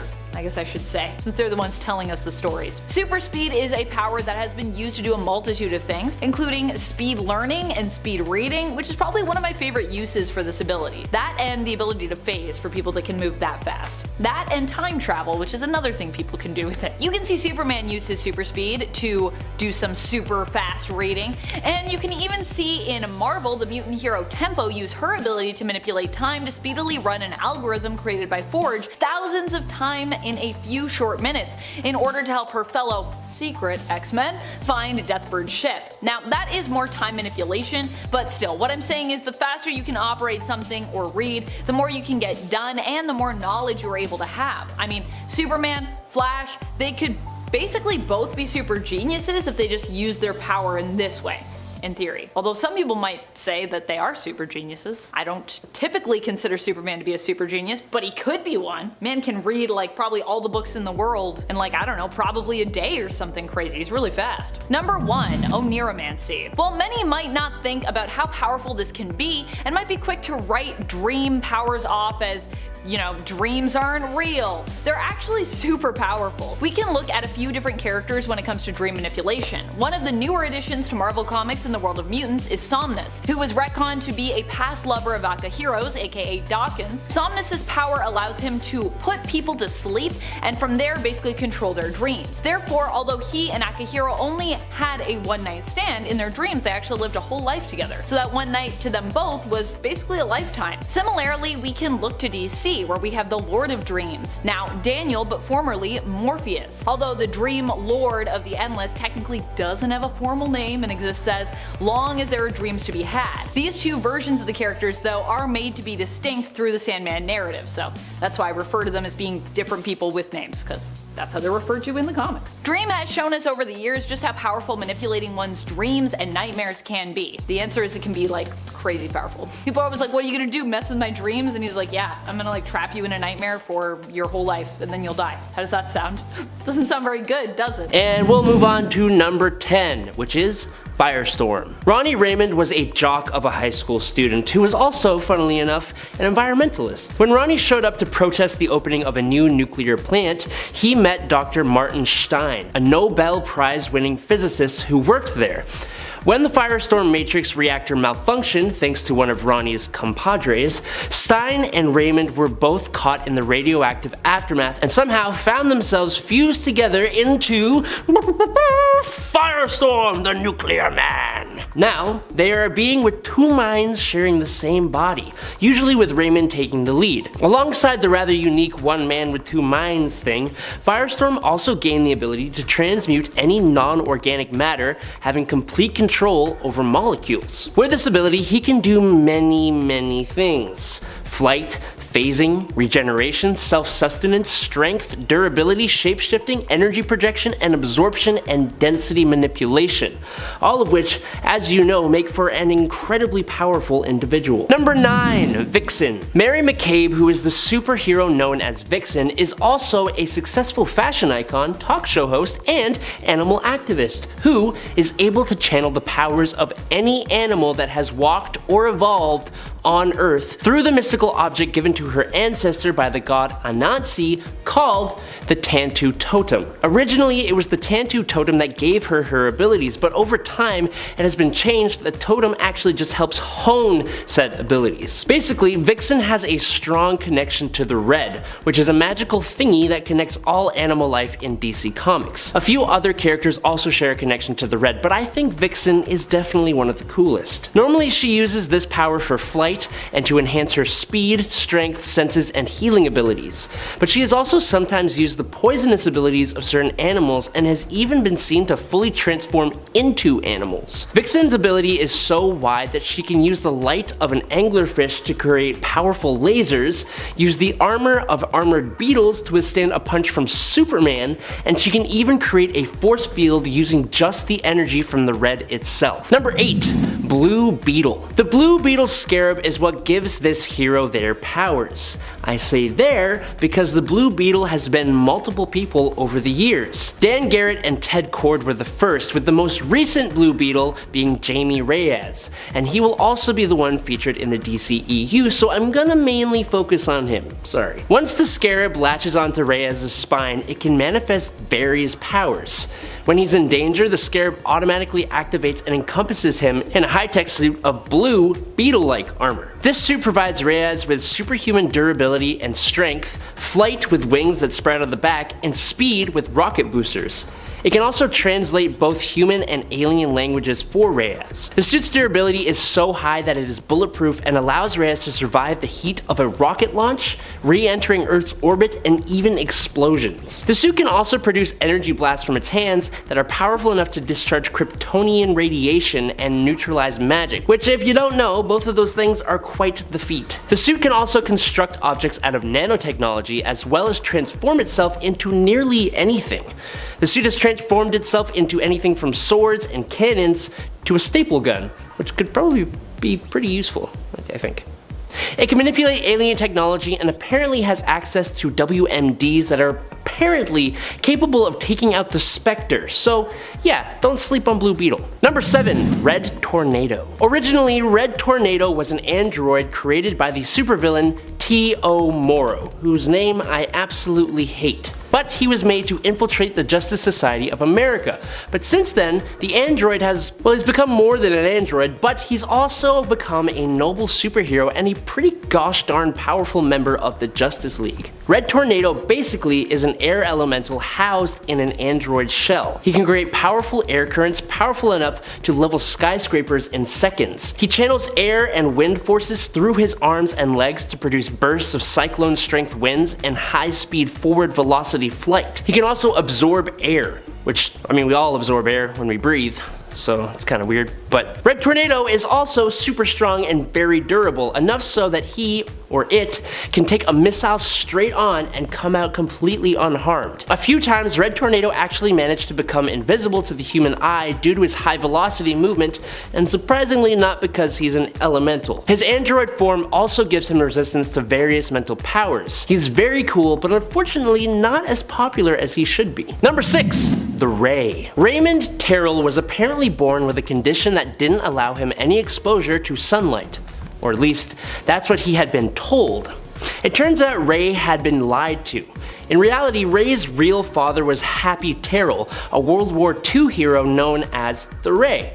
So it turns out Raymond was born with tremendous superpowers that only awaken with light exposure. Upon discovering his new powers, he actually went invisible for about 4 years, before saving a friend, turning the assailant invisible, and then restoring them to scare the bejesus out of them. Ray is a being of light and has many abilities as a result. Once his body absorbs natural light, like sunlight or artificial light, he can direct the energy to rearrange molecules into any form, matter, or energy. With the projected energy, he can fly, project rays, beams, and bolts of destructive light, and create constructs out of pure light similar to how a Green Lantern can do it. Obviously, he can bend light to make himself or others invisible, but he can also do a similar thing in order to create illusions. And after consuming light energy, he can sustain himself off of it, not needing to eat or drink. Number 5. Metamorpho. Rex Mason was a globe-trotting adventurer and archaeologist who encountered the Orb of Ra on one of his journeys. This orb mutated him just a little horribly, but alongside the mutations, it also gave him the power to convert his body into any element. If you ask me, it's a pretty fair trade-off. I would take it. Using the power to shapeshift his body into various forms using the elements, he became a hero. Now Rex can stretch, bounce, elongate, control, and reshape his body as if it were made out of rubber or plastic. He can alter the shapes and consistencies of the elements he becomes and even combine them to form complex compounds. He has biofission, meaning that Rex can split his body into several copies of himself, each with the same powers. And lastly, he has a naturally occurring body armor, but it's a little redundant because although Metamorpho's powers allow him to fight against evil, they also are a curse, keeping him trapped in a hideous form, unable to even die.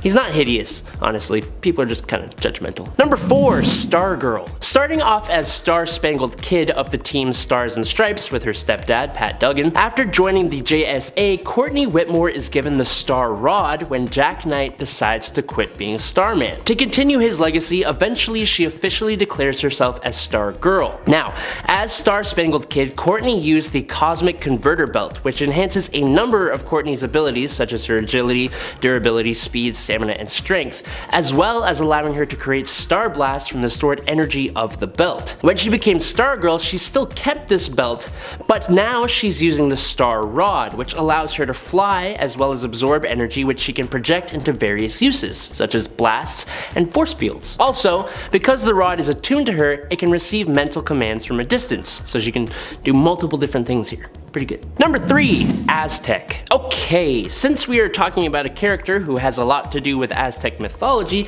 I will 110% mess up some pronunciation here. Just a forewarning. Uno, the man who would become Aztec, was trained from birth by the mysterious Q Society, which is a secret organization dedicated to providing a champion for Quetzalcoatl. His mission is to prepare for the eventual second coming of the dark god Tezcatlipoca.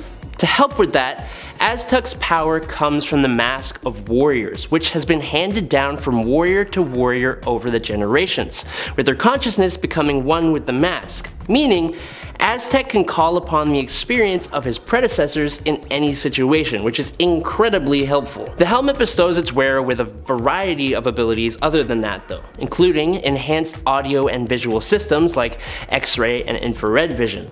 It protects the wearer, increasing physical strength, and will even transfer full motor control over to the helmet if the wearer becomes unconscious. The armor can camouflage itself, turning it invisible or reducing the wearer's molecular density.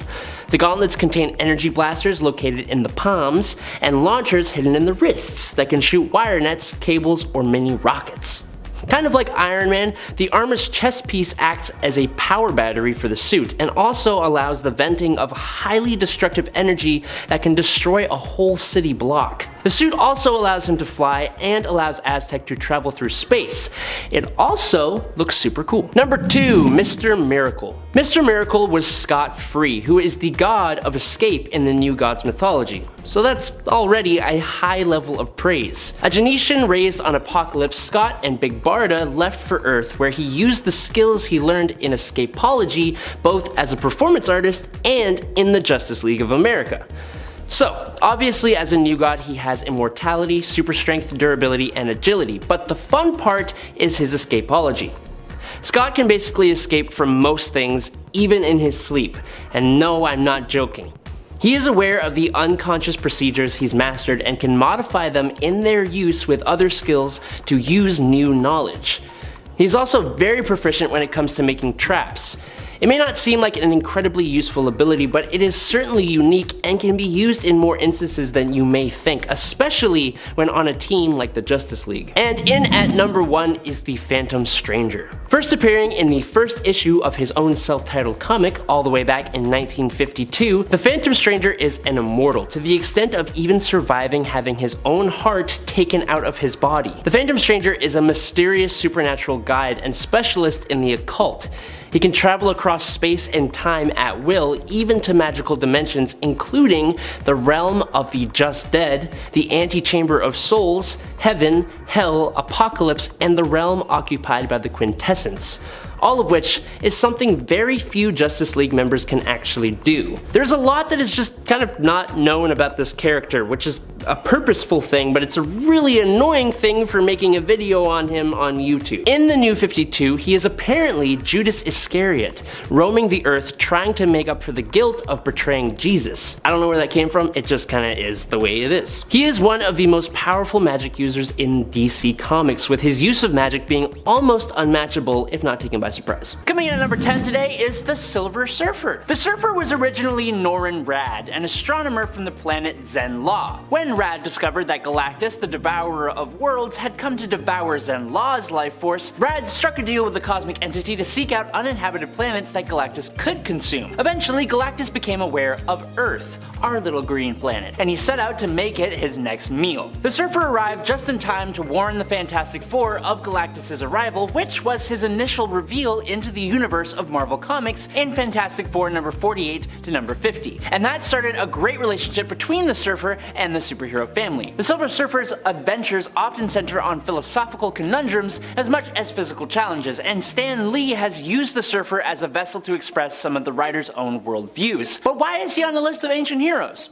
Well, we don't actually have a specific birth year for Norrin Radd, but the Silver Surfer himself has stated that it has been a millennia since he was first transformed by Galactus, and he was a mature member of his species when that happened. And that species is a long-lived one, so it's very safe to say that the Silver Surfer is quite old indeed. Number 9, Mystique. To some of us humans, hundreds of years ago feels just as ancient as millions of years ago. Maybe. The Marvel mutant known as Mystique, while you wouldn't think it, has stated that she was not born in the last century and that she's actually over 100 years old. Mystique has a very complex and unrevealed origin. Like Marvel started by introducing her and have only given us brief moments where she has shown up in the timeline prior to that. So, this point is more so cobbling together various things she and others has said that point to her being quite freaking old. Mystique has been known to be with her wife, Destiny, by 1895, and she stated that, quote, "Solitude was my natural state for 100 years, which basically implies that she was born before 1800. In 1921, she met Logan in Kansas City, and they all worked together in Scotland shortly before World War II. But in an early appearance in Uncanny X-Men number 170, Mystique dreamt that she was in the year 1783,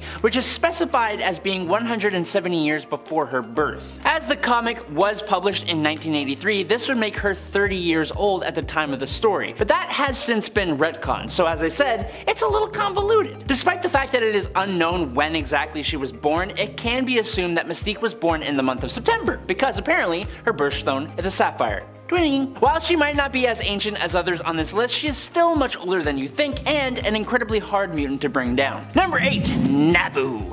Dr. Fate is one of the most powerful magic users in DC Comics, but funnily enough, Dr. Fate is just a name used by the wearers of the Helmet of Fate, which was created by the powerful sorcerer Nabu. Nabu is actually billions of years old as one of the cosmic beings known as the Lords of Order. They came into being at the beginning of the universe and struggled with the Lords of Chaos for supremacy. The Lords of Order actually manifested themselves as the first sentient race in the universe, but it wasn't until 3500 BC, in Earth years, that one of the Lords of Order descended to Earth and became Nabu the Wise, an advisor to the pharaohs of ancient Egypt. In the New 52 continuity, he is a bit more human and credited as one of the first discoverers of magic, but regardless, after years and years and years serving pharaohs, Nabu did eventually, quote, pass on, or it's more so that his physical body could no longer contain him, and so his spirit was absorbed into magical items, mainly the Helmet of Fate, allowing him to live on through it and whoever puts the helmet on their head. Number 7. The Wizard. Mamaragan, or the Wizard, or just Shazam's origin story is deeply rooted in ancient mysticism and magic. He was an ancient wizard who once belonged to an order known as the Council of Eternity, sworn to safeguard the realms from supernatural threats. Thousands of years ago, during the days of ancient Egypt, Mamaragan was granted incredible magical powers tied to the 6 gods of Solomon, Hercules, Atlas, Zeus, Achilles, and Mercury. As the wielder of the magic word Shazam, Mamaragan could channel the combined abilities of the 6 figures, bestowing those powers upon a worthy champion. However, when his first champion, Teth Adam, aka Black Adam, fell to darkness, Mamaragan sealed the powers away for centuries. In the modern era, Mamaragan's essence endured, choosing the young Billy Batson as his new champion. When Billy utters the word Shazam, he transforms into the superhero Shazam, embodying the collective powers that Mamaragan once held. Mamaragan's origin story is a tapestry of ancient magic, responsibility, and the passing of the torch to a new generation of heroes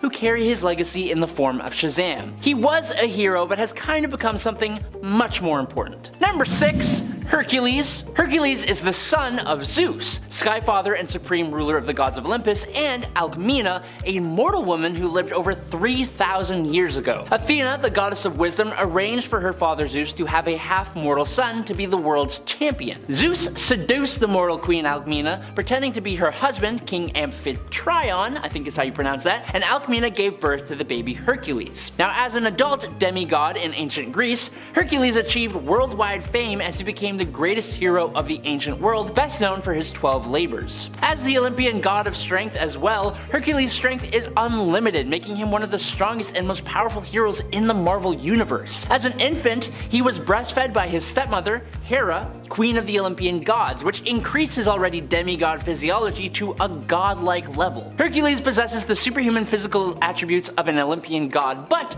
interestingly, some of his powers are superior to the vast majority of his own race. Most recently though, he is a member of the Guardians of the Galaxy, but he has also been a part of the Avengers, the God Squad, the Council of Godheads, the Mighty Avengers, the Secret Avengers, the Defenders, the Heroes for Hire, and of course, S.H.I.E.L.D. Number 5. Anthro. Created by Howard Post, Anthro is considered the first boy on Earth, existing in prehistoric times. He lived with his family during a period when the world was still in its primal stages. Anthro's curiosity and adaptability drove him to explore the challenges and mysteries of a world populated by both primitive creatures and nascent human tribes. Through his adventures, Anthro unwittingly played a significant role in shaping humanity's development and survival, often making use of his ingenuity and courage to overcome obstacles, while also being a part of some some modern age stories thanks to time travel. He's popped up in Crisis on Infinite Earths, Armageddon 2001, Zero Hour, Team 13, and Final Crisis, and he's even been to the Marvel Universe where he interacted with Devil Dinosaur. Anthro's narrative explores the struggle for survival, the emergence of intelligence, and the foundation of human civilization. His story reflects the essence of human curiosity, resilience, and the quest for progress, serving as a symbol of humanity's earliest steps into the unknown. His powers are, well, pretty much non-existent, but he has played a part in some big events and in more than just a background kind of way. Number 4, the Ancient One. Born over 1,000 years ago, the Ancient One, otherwise known as Yao, was a local to the Tibetan ancient city of Kamar-Taj. Under the guidance of the mystic sorcerer Kalu, Yao delved into the ancient arts of magic and arcane wisdom, eventually surpassing and even facing his mentor. After facing his mentor, granting himself long life, and fighting alongside sorcerer supremes throughout time, he sought out an order of ancient magic users known as the Ancient Ones in order to devote his entire life to their goal of combating evil sorcerers. The youth eventually became even more skilled than his colleagues though, and grew in power so great that he was the first mortal ever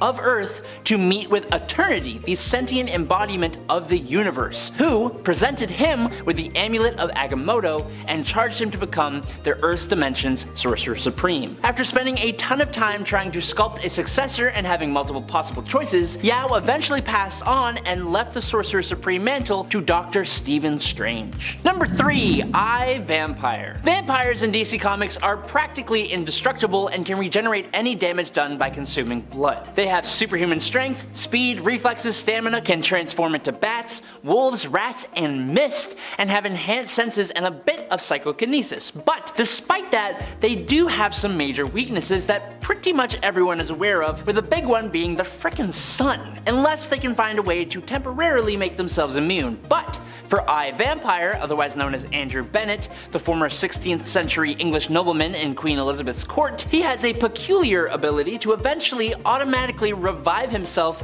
after he is sent to the grave, even if he becomes a pile of ashes from the sun. He has even survived the end of the universe. I don't know how that's possible. The ability is a bit of a mystery even to Bennett himself. When he survived the end of the universe, it was at the will of the Presence, leaving some to believe that this may be true in all cases, but that's not actually confirmed. Whatever the reason, it has allowed him to survive as a heroic vegetarian vampire all the way until the modern day. Number 2, Dream. The Endless, featured in DC's Sandman story, is a group of 7 siblings: death, destiny, despair, desire, delirium, destruction, and the focus of our point today, Dream. These siblings represent fundamental aspects and forces of the Vertigo/DC universe, and they are all immortal, ageless, and nigh omnipotent. The parents of the Endless were revealed to be the embodiment of Time, father of the Endless, and Night, the embodiment of the infinite darkness that existed before the dawn of the universe, and the mother of the Endless. So, it's safe to say that these beings are probably pretty ancient. Like 10 billion years ancient. They came from the beginning of the universe. As for Dream, or Morpheus, he isn't so much a superhero as we are used to, but he is an extremely powerful, reluctant hero, and his journey to that status, from emotionless god to a being displaying very human-like emotions and characteristics, is the fundamental story of the Sandman. Dream dwells in a realm called the Dreaming, from where he controlled the fundamental concept of fantasy and reality in the universe, as the line between the waking world and the dreams is quite thin. And in at number 1 today, it's Hippolyta. This queen's history begins thousands of years ago, around 1300 BC. The Greek pantheon held a meeting convened by the goddesses. They were discussing the creation of a race of humans that would champion their ideals. The male gods, including Zeus and Ares, did not seem interested in this, and Hera did not wish to go against her husband. So it was left to the other primary female Greek goddesses. They decided to travel into the underworld, where they came upon the Well of Souls, where the souls of all the women murdered by men's hatred were gathered together. The goddesses took these souls and went and dropped them into a lake in Greece. The souls mixed with the clay and the stone of the lake bed to form the Amazons, and the first one to emerge from the waters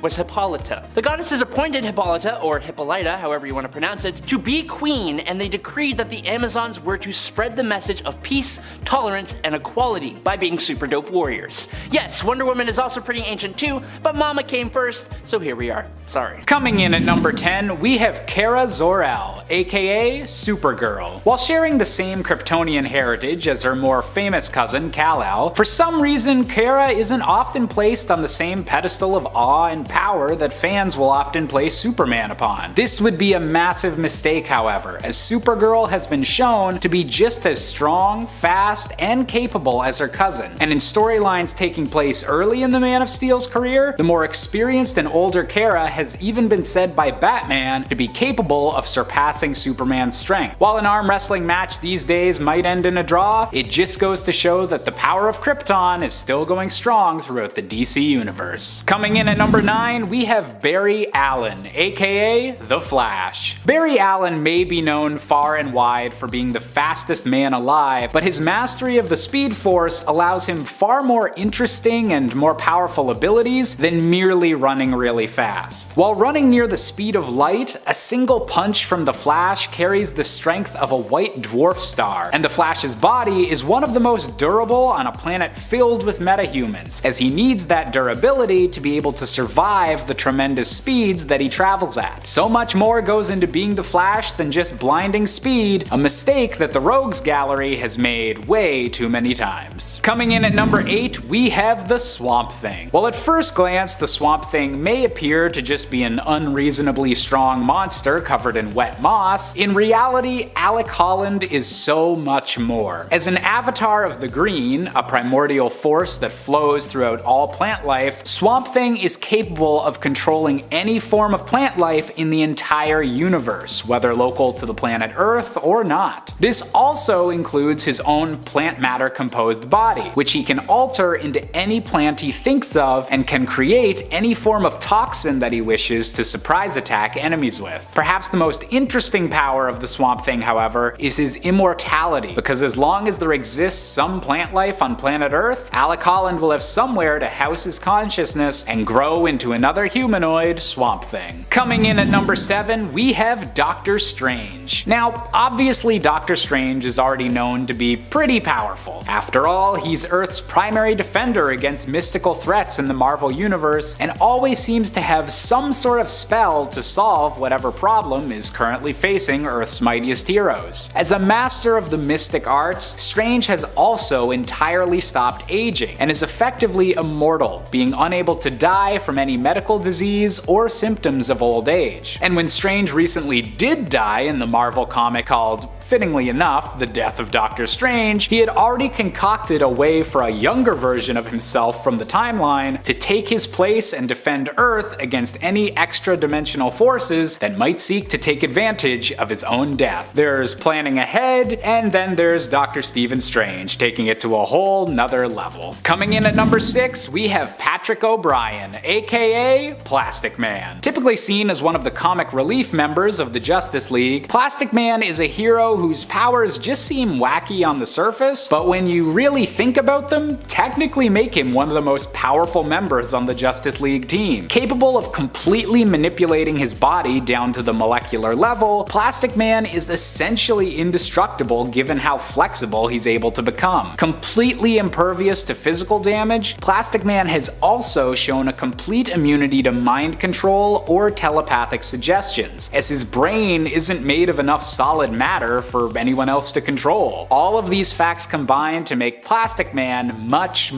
more dangerous than a simple joke of a hero. Coming in at number 5, we have Ghost Rider. As a flaming skull-headed hero with demonic superpowers, Ghost Rider is one of the more noteworthy mystical heroes in the Marvel Universe, using Hell's own powers to fight against evil and protect his world from whatever threatens it. But Ghost Rider's most underrated ability might just be his Penance Stare, which causes whoever it's being used upon to relive all of the pain and trauma they've caused throughout their life and filling them with remorse. Some villains are merely stunned by the Penance Stare, while some have been so remorseful they've burst into flames, with even the godlike Galactus being halted by the Penance Stare and forced to experience the trillions of deaths that he'd caused over the years. And if you can stop Galactus, hell, you can pretty much stop anything. Coming in at number 4, we have Bobby Drake, aka Iceman. As one of the earliest members of the X-Men, Bobby has had a lot lot of time over the years to explore his powers, and contrary to appearances, he can do far more than just convert his body into ice. Classified as an Omega level mutant, the most powerful designation there is, Iceman is capable of not only controlling the temperature of all of his own molecules, but is able to manipulate water molecules entirely as well as part of his own mass. This means the possibilities for Bobby's powers are as intense and malleable as water itself, allowing him to freeze the blood within enemies' veins, travel instantly through a stream of water, or even cause another ice age if Bobby didn't hold back his full strength. Coming in at number 3, we have Mark Spector, aka the infamous Moon Knight. A street-level Marvel hero with powers that go far beyond the usual street, Mark Spector is a vessel for the Egyptian god known as Khonshu. Able to embrace the 4 different aspects of Khonshu as 4 distinct personalities within his head, Moon Knight is strongest under the light of a full moon, giving him physical strength far beyond that of a normal man, and a pain tolerance that is nearly limitless.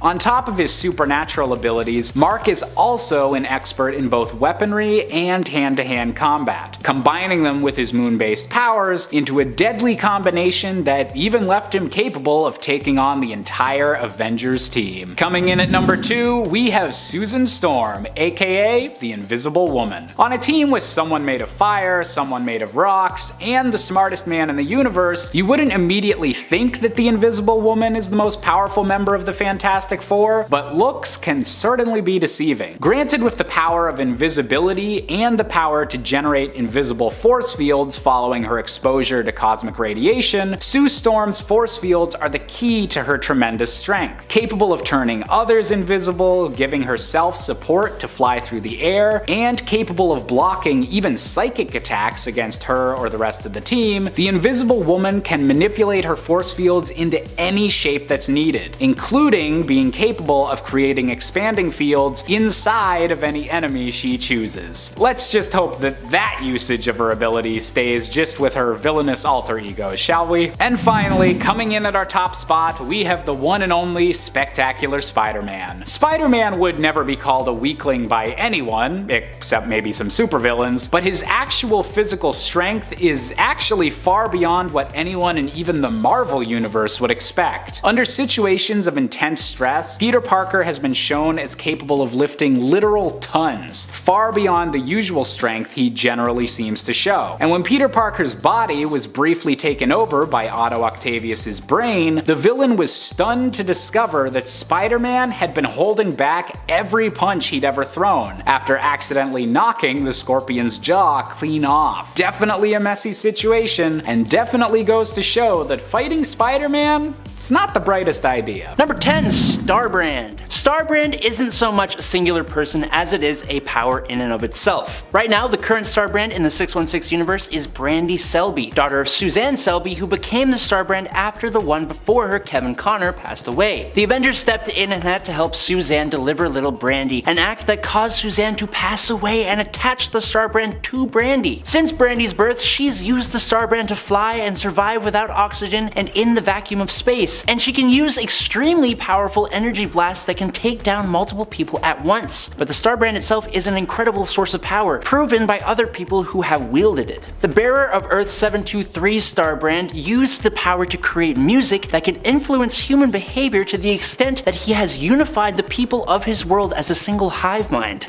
On Earth 541, the Starbrand bearer has conquered his world and installed himself as the head of a benevolent monarchical dictatorship, but like a good one that actually somehow works despite the lack of freedoms. Number 9, Mantis. Mantis actually got her start in comics when she used her abilities to reform Swordsman or Jacques Duquesne, which actually got her into the Avengers. Mantis's powers and abilities are more than what you may have gathered from her film counterpart. Mantis has complete control over her body, which in turn gives her peak human agility, the ability to accelerate healing through force of will, and an empathic nature, enabling her to communicate telepathically with and sense the emotions of others as psychic vibrations. She can also control her heart and respiratory rate and blood flow. Her master of the Kotati priest's martial arts, which focuses on the manipulation of nerve endings and pressure points, has enabled her to knock out beings as powerful as Thor, and her telepathic and empathic abilities are improved upon thanks to her 2 little antennae she has coming out of of her head. It doesn't stop there though. Mantis also gained abilities when she merged with the Kotati, such as being able to communicate with both plants and animals and survive in space in a physically solid energy form. She can transfer herself from plant life to plant life across interstellar distances or dimensions, creating a new body from the plant life where she ends up. She can transmit and receive telepathic impressions, she has precognitive powers, and more recently she can fire powerful pyrokinetic energy blasts, form energy shields, communicate directly with cosmic beings such as eternity and death, and completely control her personal energies as well as her physical form. Number 8.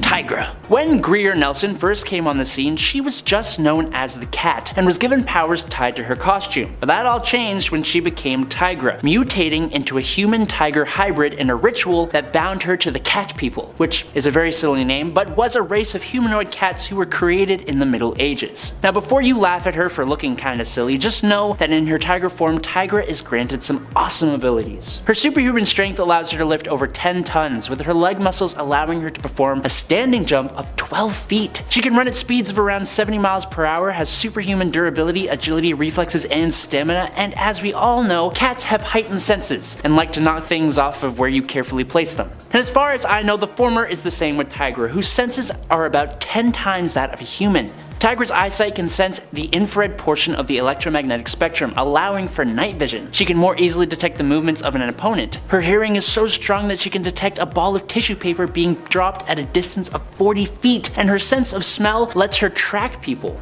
More than that, she can even detect subtle alterations in the composition of perspiration that reflects mood or emotions and is highly sensitive to pheromones. Her claws and fangs can cut through steel, and like Mantis, she is an empath able to enhance and control emotions to a degree. Number 7. Monica Rambeau. With the title of Captain Marvel, it's easy to not fully understand the powers of Monica Rambeau, but they are different to her other Captain Marvel counterparts, and in my opinion, she is my favorite of the characters to take on the title. After being bombarded with extra-dimensional energy emitted by a stolen device, Monica Rambeau acquired the ability to convert her body mass into and control any form of energy of the electromagnetic spectrum. Those energy forms include visible light, radio waves, electricity, X-rays, microwaves, infrared radiation, ultraviolet radiation, cosmic rays, and gamma radiation. But whenever she comes into contact with new forms of energy, such as neutrinos, Monica can mimic that energy's wavelength as well, given enough time, and she'll be able to actually transform into it. As you can imagine, there is a lot she can do with these various forms of energy: flight, speed of light travel, intangibility, invisibility, energy blast and absorption, hologram creation and appearance alteration, size alteration, power boosting, and she can even become a kind of hard solid light. Number 6. Shang-Chi. Shang-Chi is one of, if not the greatest martial artist on Earth. He was trained from birth to become the ultimate warrior. He can take on multiple opponents at once and can even defeat people much more superhumanly powerful than him. He is particularly skilled in Chinese martial arts, but his skill branches out to many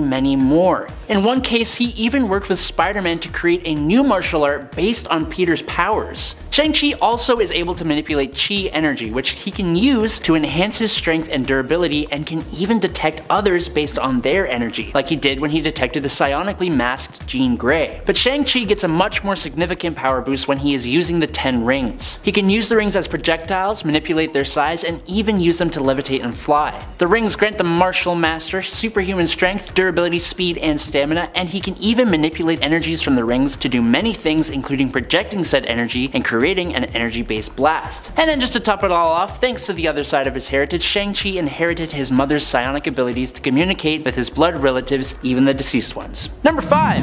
Moondragon. It may come as a surprise, but Heather Douglas is actually one of the most powerful human-born telepaths in existence. She gained her power after she trained under the Shaolin monks of Titan, thanks to Thanos' father, Mentor, taking her in. Her telepathic abilities rival and surpass even those of powerful mutants like Professor X. With this power, she has been able to mentally enslave an entire planet of beings who were constantly at war with each other, bringing peace to said planet. She has been in a psionic stalemate with the Sorcerer Supreme, and she's even straight up de-lifed a clone of Thanos who, at the time, had even greater mental powers than Professor X. Her powers are so powerful in fact that they can maintain themselves subconsciously, meaning that even if she is unconscious, she will maintain the effects of said powers. A huge part of her character, even the reason for her awesome Moondragon name, comes from the fact that she is, or was, actually under the influence of an extremely powerful entity known as the Dragon of the Moon, who has been manipulating her for a long time, even initially letting Heather believe she had overcome the demon. But thanks to this dragon, she has been able to take on a dragon form where she could move faster than light, survive in space, and was super strong and durable. Number 4, Jack of Hearts. Jonathan Hart is a hero you may not have heard of. Jack Hart was the son of a brilliant scientist, a scientist that created the ridiculously efficient liquid sci-fi fuel called Zero Fluid, that in a tragic comic book backstory was exposed to Jack and gave him his awesome abilities. Due to the cellular mutation that took place after his Zero Fluid exposure, Jonathan Hart is now able to produce pink concussive energy beams and blasts from his hands and body, taking up the incredibly clever name of Jack of Hearts, apparently in honor of his father's love of card games, and not because it's actually his name, basically. His biological structure was reformatted to basically give him the superhuman starter pack abilities, but his strength specifically has been able to lift 25 tons. He has enhanced speed, stamina, healing factor, and durability, able to withstand some pretty heavy hits and survive in the vacuum of space. But in addition, thanks to a symbiote energy sump device, Jack went through another mutation which gave him the ability to think as fast as a computer can, and he can retain and retrieve stored information from the deep recesses of his brain, which is pretty cool. Number 3, Sersi. Sersi is a member of the Eternals, an evolutionary offshoot of humanity gifted with amazing powers and abilities to look after the human race throughout the ages. Which is similar to, but also just a smidgen bit different from the Eternals movie counterparts. As an Eternal, Sersi's body is augmented by cosmic energy, and she has total mental control over her entire molecular structure, which allows her and other Eternals to be immortal, indestructible, and invulnerable to anything which isn't stronger than the cosmic energy that augmented them in the first place. Sersi has enough strength to bench 20 tons, but thanks to her telekinesis, she can augment that to lift about 25. Her telekinesis also allows Sersi to fly at about 760 miles per hour. She can project cosmic energy in heat, light, or concussive blasts. She has telepathy that allows her to hypnotize weak-minded fools. She can teleport, but hates it, and she is even able to project images from her mind, which is a super cool ability. Those are all the powers we don't see in the Eternals movie though, because arguably the ability that she has the most talent in is her matter transmutation ability, which allows Sersi to transmute nearly any item or being into almost whatever she wishes. Number 2, Darkhawk. The coolest name for the strangest mashup of ideas. Christopher Powell was the son of a cop and a district attorney. When he witnessed his father taking a bribe from a mob boss, he stumbled upon an amulet that gave him the ability to transfer his consciousness to the Darkhawk armor. Now this ancient Shi'ar magical armor is very cool, and it gave its user quite the set of abilities. Obviously the classic superhuman strength, speed, durability, agility, and reflexes are all here in excess, but the armor allowed for armament conjuration from the extra-dimensional expanse, and could manifest mutations from Chris's body at will. The armor had glider wings that allowed him to fly on air currents, but he gained an upgrade that brought his flight to interstellar distances and speeds. Chris is able to heal from even the worst of wounds by just switching back to his human body. The armor can generate force fields, generate dark energy blasts, give its user enhanced vision, and can switch to a bunch of different modes, going transparent, doubling up its armor, and fighting with even stronger weapons. The problem for Darkhawk is that he has this very Iron Man vibe that kind of mixes with a Wolverine vibe due to his fist claws. It also mixes with a bit of a Spider-Man vibe as well, and it all just didn't really allow him to stay relevant past the 90s. And in at number 1 is Hawkeye. Okay, look. Hear me out. Yes, Clint Barton is essentially just a regular human man, but despite that, and likely because of his abilities and talents, he is considered a power level 4 according to Nick Fury's intel. Those aforementioned abilities include being a master of archery in the use of regular bows, longbows, compound bows, and crossbows, with basically perfect accuracy, able to fire multiple arrows at a single target in a few seconds. But he now also has near perfect precision with any aimed or thrown weapon. He is at the peak peak level of human eyesight possible. I don't know how you train that, but there you go. He is in peak athletic human condition with peak strength, endurance, and reflexes. He is an expert acrobat, tactician, and master martial artist, but listing off his abilities isn't really going to give you a proper understanding. So what has he done? In Avengers Volume 3, number 14, Hawkeye was cornered by 17 marksmen and took them all down without taking a single life. In Hawkeye Volume 4, number 1, Clint ran into a wanted criminal in a bar and took him down silently, fracturing his neck with a deck of cards. Number 10. Man-Bat. Despite once being a villain in addition to a man who is primarily known for his scientific pursuits and brilliance, Man-Bat during his time with the Justice League Dark Branch actually got some exposure to magic and was able to open up his sensitivity to it. At one point he shows that he has learned enough to do what even other more experienced magic users struggled to do. Free the new Dr. Fate, Khalid Nazur, grandnephew of Kent Nelson, from a vase that the current Dr. Fate, Nabu, had trapped him in while possessing the body of his great Uncle Nelson. And friends, before we move on to our next spot, if you are loving what we do here at Top 10 Nerd, please go check out our newest channel, Most Amazing Top 10 Anime. Who knows, maybe one day you'll see me over there for a video. Number 9. Tracy 13. Tracy 13 formerly went by the alias of Girl 13 in the New Earth continuity. She's the only daughter of professional skeptic of mysticism Dr. Terrence 13 and his wife, sorceress Mei Huai Lan 13. Tracy uses a unique brand of magic known as urban magic, which allows her to tap into the knowledge, energy, and spirit of cities, fueling her own power with it. She gets much of her knowledge and talent in magic from her mother, who died tragically in a magic-related incident, which broke her father's heart. Tracy is also the founder of the Sisterhood of the Sleight of Hand, a group of witches who work to aid mere mortal heroes. Tracy also possesses knowledge of the occult, which comes from likely both her mother and her father, as well as her own pursuits of knowledge. Number 8. Witchfire. Probably one of the most underrated character in terms of just how cool she is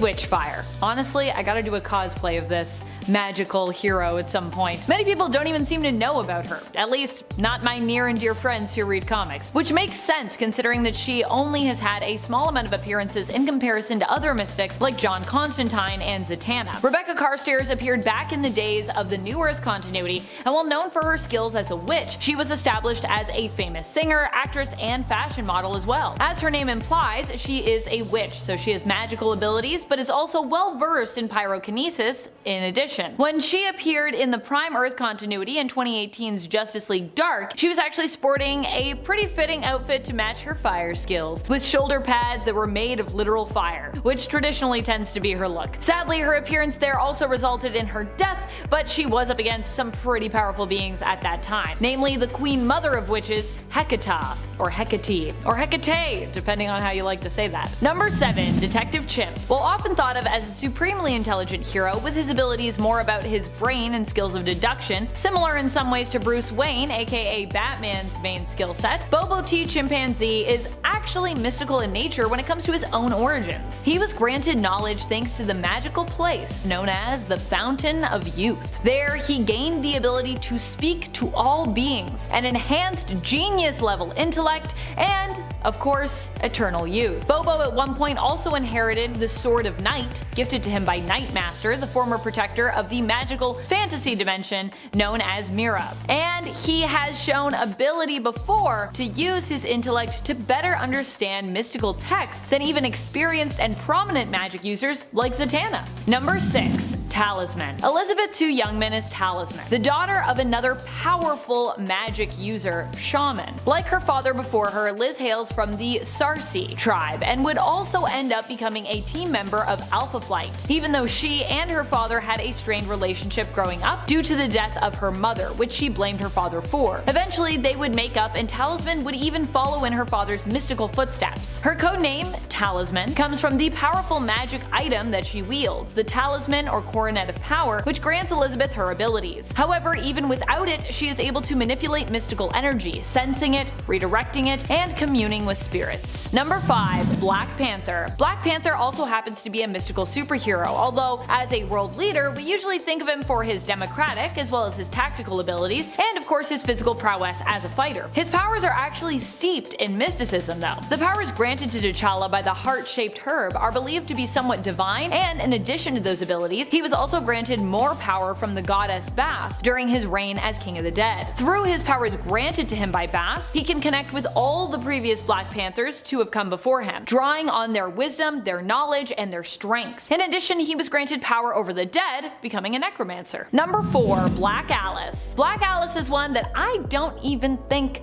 we have ever mentioned on this channel. At least I don't think I've ever mentioned her. As far as my videos are going, I don't think I've ever brought her up. She is one of the members of the Sisterhood of the Sleight Hand. Her powers are pretty crazy. She is mystical based, and rather than being a straight edge superhero, she's more of an anti-hero. She has a goth inspired look, which I am super here for. Her magical abilities allow her to adopt the powers of any magical being for a short time, literally taking their powers, so leaving whoever she is lending from powerless until such a time as she is either done using said powers or time runs out on her own abilities. Black Alice's real name is Lori Zeklin, and she made her first appearance in the New Earth continuity back in Birds of Prey issue number 76 in 2004. Number 3. Manitou Dawn. Manitou Dawn is a character from DC Comics who definitely deserves more love than she gets. She has been associated with the Justice League Elite in the past and is a proud member of the Apache tribe. Her and her husband are both powerful mystics, and at one point Manitou Dawn also garnered attention from Hecata, becoming one of her witch marked. Manitou Dawn was one of the few people to survive Hecata's attack on the universe. Her magical ability allows her to change size, teleport, manipulate time, telekinesis, and even grants her resurrection powers. While also associated with the Apache tribe, Manitou Dawn is actually from Atlantis, being born there before the famed city sunk into the ocean. She was one of the first members of the Apache tribe, migrating to America eons ago and actually playing a role in its beginnings. At least, in the comics, not necessarily in real life, because she's not a real person, as far as I know. Number 2. Agatha Harkness. Agatha Harkness is one of the most powerful magic users out there, especially when it comes to her knowledge and experience. While posed as a villain in the Marvel Cinematic Universe, where she was revealed to be the main antagonist of the Disney Plus streaming series WandaVision, in the comics, Agatha is much more neutral and has often tried to help protect the world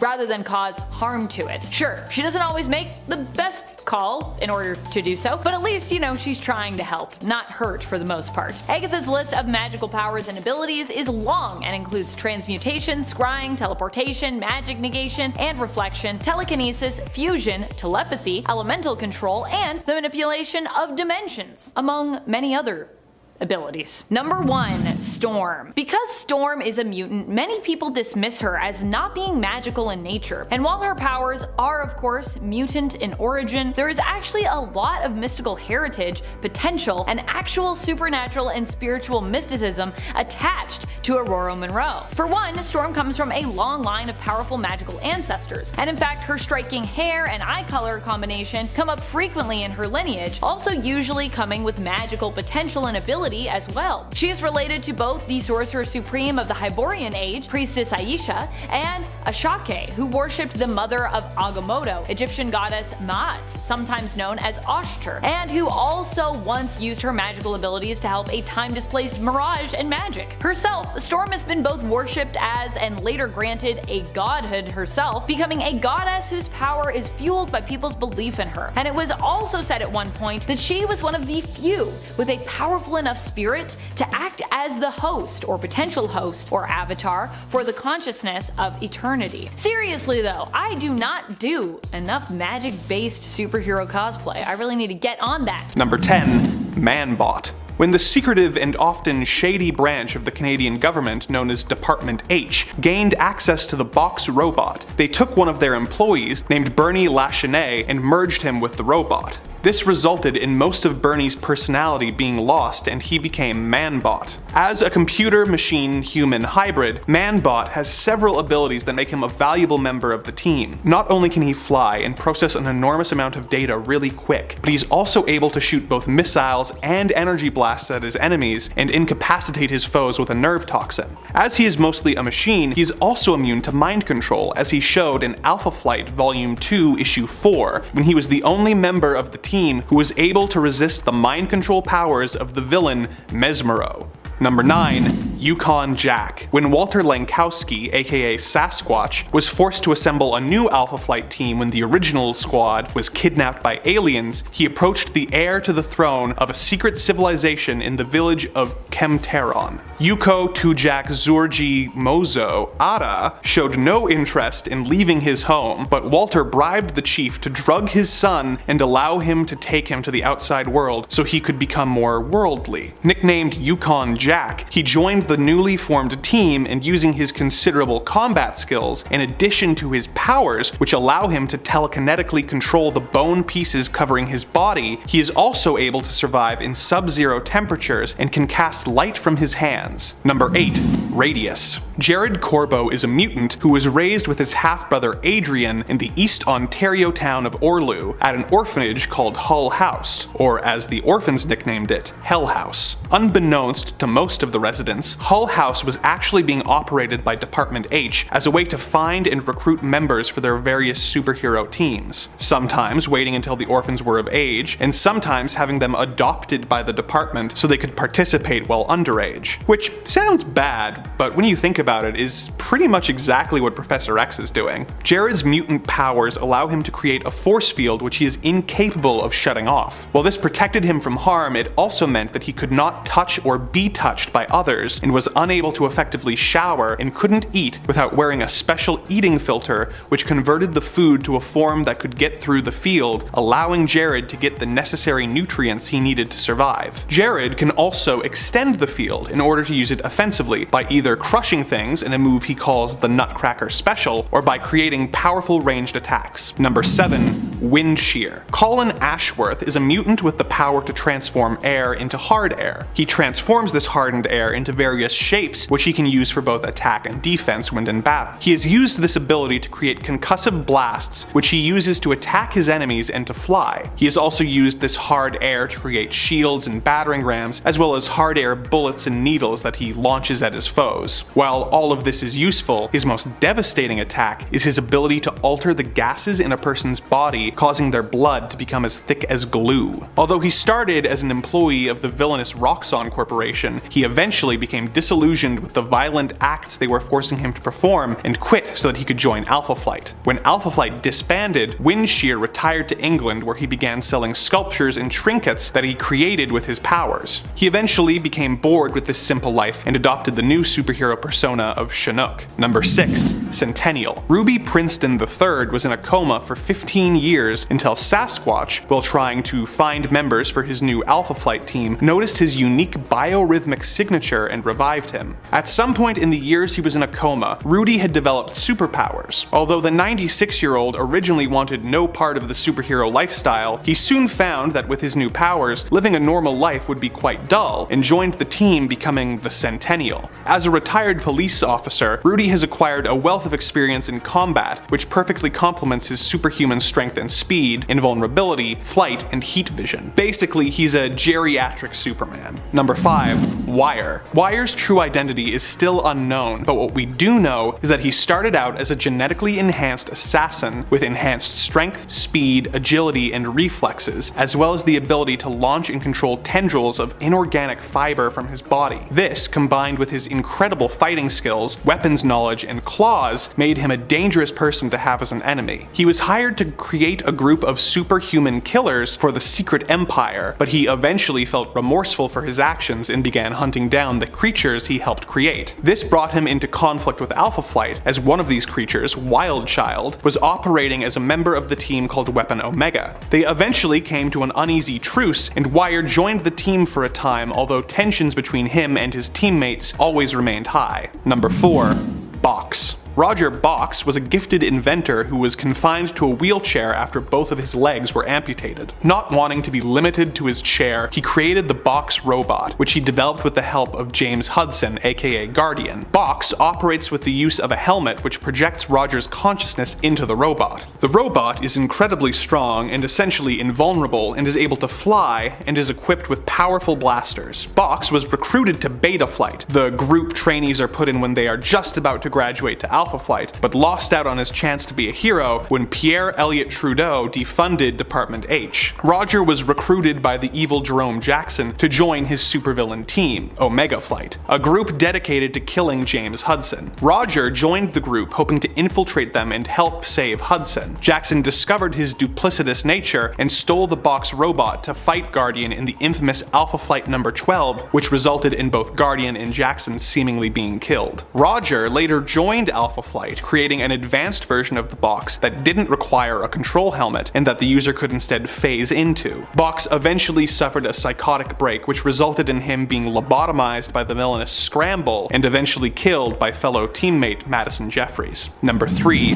Wild Child. Kyle Gibney was the subject of several experiments by the Secret Empire, who were trying to create the perfect killer. Although he was already a mutant with a freakish appearance, the experiments made Kyle a feral beast of a man who eventually rebelled and destroyed the Empire's headquarters. He was later found by Department H and placed in the entry-level training group, Gamma Flight. When the group disbanded, he was one of the people recruited for Jerome Jackson's Omega Flight and was one of the enemies that Alpha Flight fought and captured in Alpha Flight number 12. He was later pardoned by the government and allowed to join a government-sanctioned Gamma Flight after Alpha Flight had gone private and were assumed dead. The two teams eventually combined, and his teammate Nemesis helped him overcome his bestial nature and took away his deformities, and he became Weapon Omega. His animalistic nature and appearance soon returned, and he quit the team, becoming Wild Child once again, and eventually joining the Weapon X program. Like similar mutants, like Wolverine and Sabretooth, Wild Child has a powerful healing factor as well as enhanced strength, speed, and stamina, as well as enhanced hearing and sense of smell, and razor-sharp claws and fangs. Number 2. Persuasion. When the evil Purple Man, Zebediah Kilgrave, fell in love with a woman named Melanie, he used his mind control powers to make Melanie fall in love with him, and they spent the next few months together. When Kilgrave released her from his control, she did what many Americans only threaten to do when they lose an election, and moved to Canada. She gave birth to Kilgrave's daughter, Kara, who seemed like a normal girl with a normal complexion. When she was a teenager, however, her skin turned purple, and she began producing the pheromones that allowed her to control people. Like her father, Kara can force people to do whatever she wants due to the pheromones that she is secreting. Rather than become a supervillain, she chose to use these powers for good, being recruited to Beta Squad before eventually graduating to the main team. She was briefly coerced into villainy when the evil Master of the World brainwashed her and made her join his evil team, Alpha Strike. After this brief stint, she eventually joined the New Thunderbolts. Number 1. Vindicator. When she was first introduced in X-Men number 139, Heather Hudson seemed like little more than Guardian's supportive wife, but the more we learned about her in subsequent appearances, the more integral to the team she became. When James Hudson was working for Amcam Oil on his geological exploration suit, Heather McNeil was working as his boss, Jerome Jackson's secretary. She was smitten with James, and when he learned that his suit was going to be sold as a weapon and quit, she resigned too, being impressed with his strong morals. It was her idea to approach Department H for help, which led to the creation of Alpha Flight. When the team was defunded, it was Heather that brought them back together to battle the evil Tundra. She continued on in a support role before her husband was seemingly killed. In order to carry on his legacy, she was given a similar battlesuit and became the new leader of the team, Vindicator. From humble beginnings, she has managed to become one of Canada's greatest heroes. In Alpha Flight Volume 2, she was given a new suit which gave her the added ability to control volcanic and seismic activity. Number 10. Catman. Catman is a hero who does not get enough love. He was originally a villain until Gail Simone flipped the script with his character, redeeming him by having him join the Secret Six. He'd later go on to become their leader. Catman was once the enemy of Batman. His power set currently is also connected to his kinda cat-like mantle, with him being believed to have 9 lives and enhanced sense of smell, at least in the Prime Earth continuity. Traditionally, some of his powers in the New Earth continuity were connected to his suit,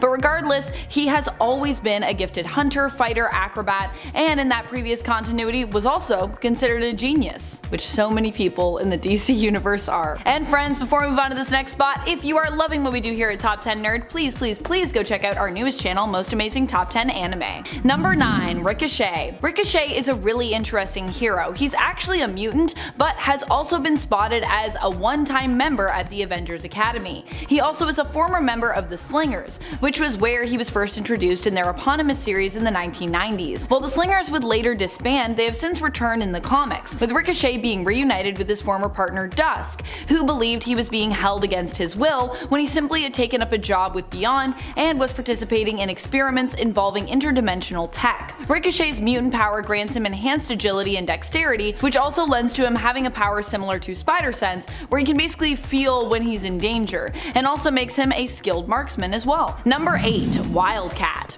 You know Black Canary? You know Catwoman? You know Batman? You know Superman? Well then in a way, you know Wildcat. Ted Grant is Wildcat and he has trained all of those superheroes. If you've seen them go to blows with the villain, there's likely that you're seeing some of his skills on display there as a teacher and a boxer. Ted Grant was framed for the death of one of his opponents as a boxer years ago, and that's what has inspired him to become a fighter for justice, becoming a hero in his own right who served on the Justice Society of America. Number 7. Hornet. Hobie Brown is a hero who does not get enough love, not by a long shot. He recently appeared alongside the Slingers in the Amazing Spider-Man series during the Beyond event. He appeared in a side story that was featured in one of the Point Bays, or perhaps I should say the Point Bs, since that's short for Beyond. I still like saying Point Bay though. Hobie is known for his genius intellect, although he initially thought a life of crime was the right way to go with that, adopting the identity of the Prowler on Earth 616, but Spider-Man was quick to encourage his reform, even giving him work impersonating Spider-Man to protect Peter Parker's secret identity. He initially used his genius to build his first suit, which was where he basically got his powers from, possessing, no superpowers himself. He has since also built his newest suit for his heroic mantle of Hornet,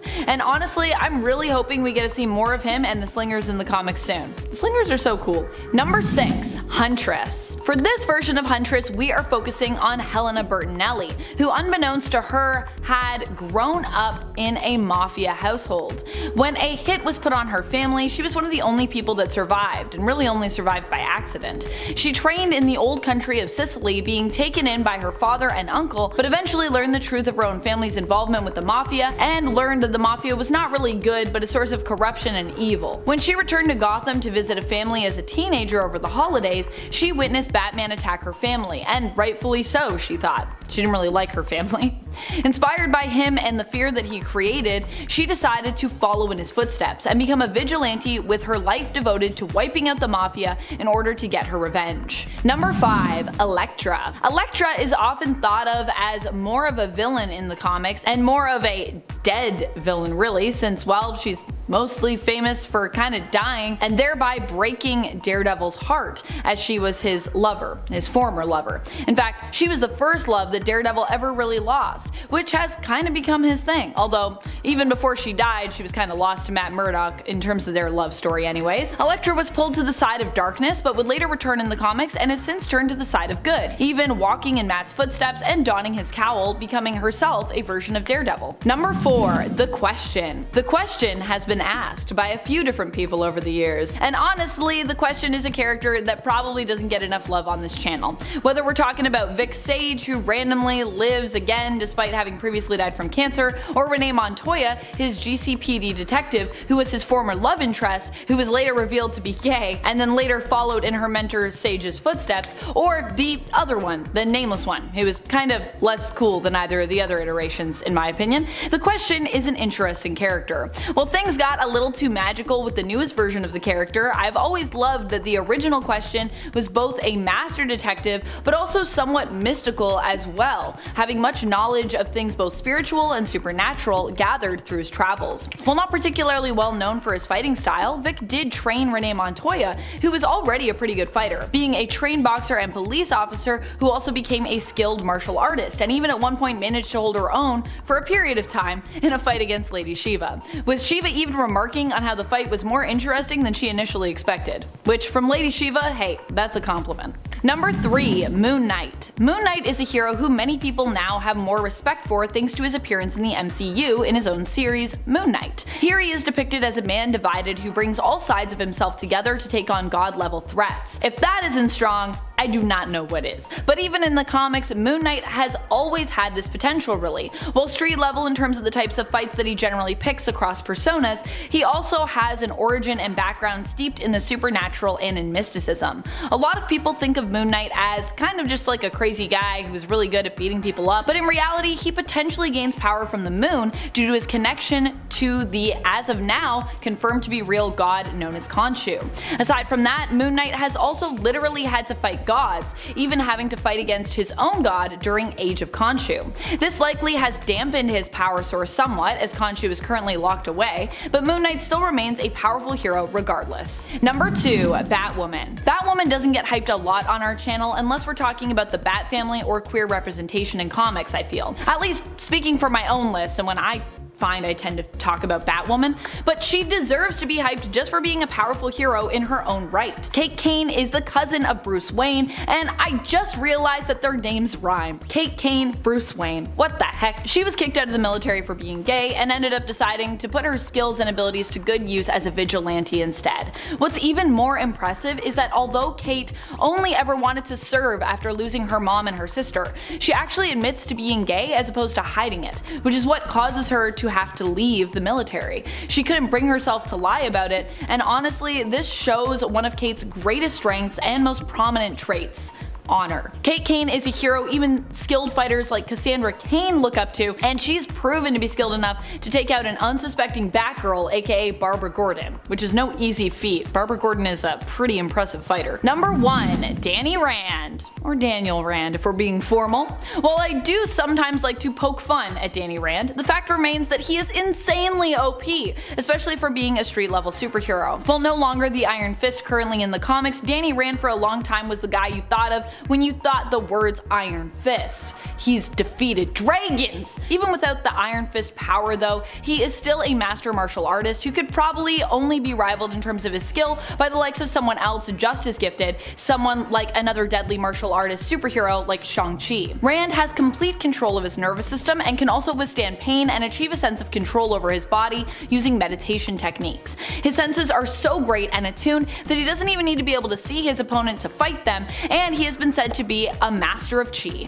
At number 10 is Terry McGinnis, aka Batman Beyond. In a future where the iconic Batman Bruce Wayne has hung up his cape, but fear not, because the Project Cadmus director Amanda Waller had foreseen this eventual outcome. She believed that another Batman would be necessary, and thus Project Batman Beyond was born. The plan was as audacious as it was ingenious, combining Batman's DNA from his battles with cutting-edge nanotechnology. With the genetic blueprint secured, the only missing piece was a suitable family to raise a successor. Enter the McGinnis household, where Warren and Mary turned out to be the perfect genetic match, akin to Martha and Thomas Wayne. After a seemingly routine flu shot, they became the proud parents of Terry McGinnis, essentially Bruce Wayne reborn. Amanda even contemplated sending an assassin to ensure history played out, but that idea mercifully fell by the wayside. As Terry grew through his high school years, he found himself tangling in a street gang known as the Jokers, with a Z. A chance encounter with an older, weathered Bruce Wayne on the grounds of Wayne Manor led him to a faithful partnership. Terry's assistance helped Bruce fend off the gang, and in turn,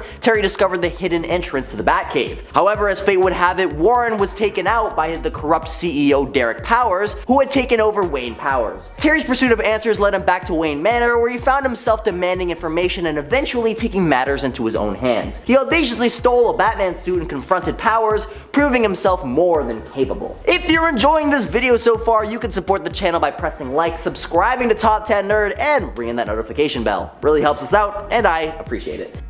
At number 9 is Iron Lad. The current big bad of the MCU was a hero at one point in his many alternate timelines. And while Kang the Conqueror has had more identities than there are timelines in the multiverse, at one point he was a protector rather than a conqueror. In the year 3016, Nathaniel Richards, also known as Kang the Conqueror, is saved by his future self from a lethal assault by bullies. This pivotal event alters his path towards villainy. See, Nathaniel is bestowed by his future Kang the Conqueror self with new armor and catches a glimpse of his future as Kang the Conqueror. However, instead of embracing this identity, he rebels against his future self and employs the armor to travel back in time to modern day Earth specifically the 616 reality. Upon arriving, Nathaniel discovers the disseminated Avengers Mansion, a result of Scarlet Witch's descent into madness. Despite his efforts to travel further back into time, he encounters the remains of Vision, and so by linking into Vision systems, he assimilates all of his programs, including a fail-safe plan to form a new team of Avengers in case the original team disbands or faces destruction. Adopting the moniker Iron Lad, Nathaniel Richards assembles the Young Avengers, modeling his armor after Iron Man. Later on, Kang returns to the present seeking Iron Lad, intending to send him back to his own time to prevent further disruption in the time stream. Engaging in a battle with the Young Avengers, Kang gains the upper hand until Iron Lad unexpectedly impales him from behind with a sword. This act leads to further reality disturbances, prompting Iron Lad to realize that he must accept his future as Kang the Conqueror in order to reverse the disruptions in time. Before returning to 3016, his memory is erased and his armor is removed. While the Young Avengers lose a member in Young Kang, his armor fuses with Vision's programming, resulting in a new Vision on the team. At number 8 is Future State Superman. Yeah, you heard me right, Superman is on this list, and I'm sure you don't need me to remind you how powerful Superman is in the present, but in the future state? Not so much. Imagine, if you will, a future in which personal information is exploited to portray the Justice League, leading to their catastrophic breakup.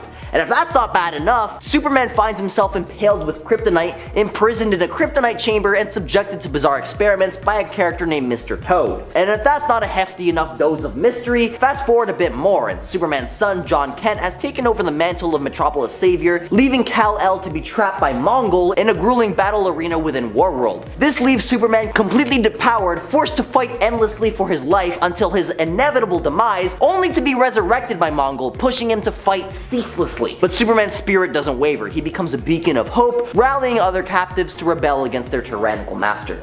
At number 7 is Space Punisher. In an alternate universe, Frank Castle, aka the Punisher, takes revenge to a whole new level. Dubbed the Space Punisher in Earth 12091, his family's demise at the Six-Fingered Hand ignites a cosmic vendetta. He later confronts a bizarre lineup of foes. Blood Queen, Brood Queen, she's history. Sabretooth and Deadpool, they're gone too, and so is Hulk. The quest leads to Avengers Planet, a clash with Jarvis and Galactus' gear, and an ultimate showdown with the Watchers. In this dimension, Frank Castle's transformation to the Space Punisher is a cosmic saga of retribution. At number 6 is the infamous Dr. Doom. Wait, what? Yeah, you heard me right! This Doom is a superhero. In the year 2099, the twist of fate has our favorite metal-clad villain stepping into the limelight as a hero. And mind you, there's not just one, but 3 versions of Doom to shake it up in the future. Now, it might be a tad confusing, so buckle up. First, we got our Victor Von Doom that we all know and love, spruced up a bit with no scars and a hint of youthfulness. But there's also an imposter, Eric Cerny, lurking around with villainous intentions. A brainwashed pretender, if you will. And then, as a cherry on top, there's Tiger Wilde, a cyborg ruler of Liberia, giving that unmistakable Doomish vibe with his metallic exterior and affinity for ruling with an iron fist. Now, as the dust settles, the real Doom emerges victorious, and he ends up hatching plans to conquer the good old US of A. But before you label him the next tyrant, hold your judgment, because his intentions are surprisingly heroic, on a mission to topple the mega corporations that have hijacked the nation, controlling every nook and cranny of existence. But Dr. Doom is pulling all the stops, using his genius and, dare I say, newfound heroism to reshape the future. At number 5 is Wave Rider, originally known as Matthew Wider, once a human scientist in a world ruled by the oppressive Monarch. Monarch had eradicated all of Earth's superheroes and crushed the will of its people. Inspired by a childhood rescue by the enigmatic hero Bennett Dilly, Rider decided to fight back against Monarch's tyrannical reign. Throughout an experimental process, Rider transformed into the Wave Rider, gaining the ability to freely traverse time. As Wave Rider, he possessed the power to merge with individuals and glimpse their most probable future. Following Monarch's eventual defeat, Wave Rider continued to employ his temporal abilities to aid others throughout the time stream. However, his endeavors often brought him into conflict with the Linear Men, a group tasked with preserving the integrity of time. At number 4 is the Cosmic Ghost Rider. Imagine a future where the Avengers couldn't save the day, and where Thanos emerges victorious in a truly chilling way. Enter the Cosmic Ghost Rider, a character with a backstory that's as grim as it gets. Cosmic Ghost Rider was once Frank Castle, the Punisher. Yeah, that's right. This list is serving up not 1, but 2 Punishers from space. He became the Spirit of Vengeance, only to return to Earth after it had been reduced to a lifeless wasteland. In a desperate attempt to thwart Thanos, he embraced the role of a Herald of Galactus, wielding the mighty power Cosmic. But even this power couldn't undo Thanos' stranglehold on existence. In a shocking twist, Cosmic Ghost Rider switches sides, joining forces with the very tyrant he once fought. At number 3 is Bishop. Bishop is a mutant hailing from an alternate dystopian future. You know, it's not uncommon for mutants to have a thing coming from various bleak futures, but Bishop takes the cake. Lucas Bishop is a mutant from a dystopian future where he has time traveled to join the legendary mutants he'd only heard legends of, the X-Men. In his original future timeline, mutants are confined to camps, and the X-Men, along with Professor X, have all bitten the bullet. Bishop and his sister Shard were born in one of these camps and branded with M tattoos above their eyes for identification. Later on, serving in the mutant police force called XSE, Bishop traveled back in time while pursuing a criminal named Fitzroy. Joining the X-Men, Bishop reevaluated his upbringing and found support and a sense of family among the X-Men. At one point, however, Bishop betrayed the X-Men after the birth of Hope, the mutant messiah, who was believed to have caused the persecution of mutants in Bishop's future. I mean, Bishop's past, which is the future for everyone else. Time travel, am I right? At number 2, Booster Gold. Booster Gold, also known as Michael Carter, is a time-traveling superhero hailing from the 25th century. Armed with advanced technology, he fights crime with the help of his robotic sidekick Skeets. His closest ally is Blue Beetle, and together they form a dynamic duo. However, due to his carefree and somewhat self-centered nature, Booster Gold is often not taken seriously by his peers, leading to frequent underestimation. In his origin story, Michael was a talented college football player who resorted to gambling on his own games to cover his mother's medical expenses. Despite his intention to quit after settling the bills, his father compelled him to continue the scam. Eventually, he was caught and banned from football. Forced to work as a night janitor, he eventually robbed the museum where he was employed, stealing all kinds of time travel tech, and then proceeded to escape into the 21st century, seeking fame and fortune as a superhero. And at number 1 is Spider-Man 2099. Working for Alchemax in 2099, Miguel became increasingly dissatisfied with the corporation's control over the city. Pressured by Tyler Stone, Miguel reluctantly tested a genetic coding process on a subject named Mr. Sims, resulting in Sims transforming into a grotesque creature and passing away. Fed up with Alchemax, Miguel attempted to quit, but was tricked into consuming a hallucinogenic substance called Rapture, which bonded to his DNA. This substance was manufactured solely by Alchemax, and Stone expected Miguel to remain dependent on it. And so in order to break free from the addiction, Miguel decided to undergo the same genetic procedure that eliminated Sims, using his own original genetic code as a baseline. However, his supervisor, Aaron Delgado, sabotaged the process in an attempt to eliminate him. Despite the sabotage, Miguel survived the procedure with his DNA fused with spider genes, granting him various powers and freeing him from his Rapture addiction. At number 10, we have Ancient Ghost Rider. Ghost Rider on a freaking mammoth? Are you kidding me? Back when Earth was an untamed land inhabited by tribes of cavemen, the young boy who would become the first Ghost Rider was brilliant among his pack, but he kept this to himself, fearing isolation. One day, a strange man confronts the tribe, swiftly becoming the leader of their pack through violent means, and eventually revealing himself to be a Wendigo before devouring the entire tribe, save for the young boy. Before the Wendigo leaves, he names the boy Ghost and challenges the boy to find him. With everyone he'd ever known gone, Ghost ventures beyond his cave, deciding that if the stranger could survive out there in the world, so could he. Ghost then embarks on a quest to survive and find his newfound adversary. Alone in a new turbulent environment, Ghost nearly succumbs to exhaustion, but at that moment he's approached by a talking serpent who bestows upon Ghost the spirit of vengeance as a means of achieving his goal, transforming him into the very first Ghost Rider. Fast forward 5 years and the stage is set for a showdown. Ghost on the back of a flaming mammoth confronts the Wendigo, engaging in a battle that ends with the Wendigo pushing Ghost atop the mammoth off a cliff, a fall that only the rider would survive. Alone once more, the Ghost was approached by Odin and Lady Phoenix, who would ask him to join the prehistoric Avengers. By the way, if Ghost Rider on a mammoth isn't cool enough for you, then try the Ghost Rider of the Hyborian Age about 990,000 years later, when the Ghost Rider of that era rode a giant spider. The Spider Rider would go on to confront Conan the Barbarian, and while we don't know how that showdown ends,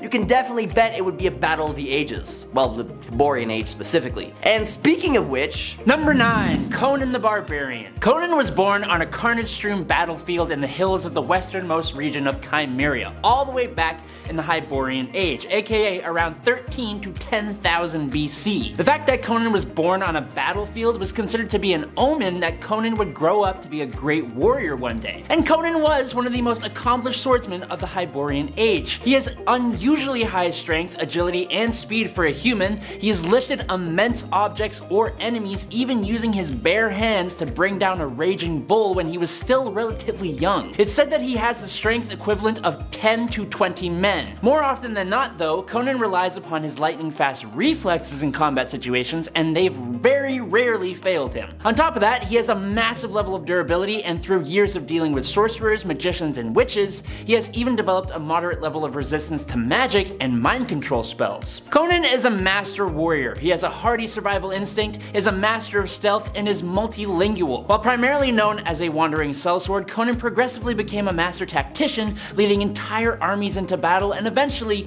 Conan even became king of Aquilonia, wherever that is, and also eventually a hero interacting with the heroes of the modern day. If you're enjoying the videos so far, you can support the channel by pressing like, subscribing to Top 10 Nerd, and ringing that notification bell. Moving on to number 8, we have Odin Borson. Wait, did any of you guys know that the Allfather's last name is Borson? Just me? Okay. Odin, born from the union of Bor, the son of Buri, and Besla, a giantess, emerged alongside his brothers Kul, Vilai, and Vis. I definitely butchered that, I'm so sorry. Together, these divine siblings embarked on a cosmic odyssey that would reshape reality itself. They dared to challenge Ymir, the frost giant, forging the very fabric of the cosmos and existence itself from Ymir's remains. Asgard, the celestial realm, blossomed from the remnants of Ymir, becoming the abode of gods in the heart of their dominion. Yet Odin's exploits were not limited to creation alone. One day, a sentient and all-powerful storm known as the God Tempest threatened the sanctity of Asgard. Odin, as mighty as the storm was, stood resolute against its fury, and with a display of power that echoed through the cosmos, Odin quelled the tempest,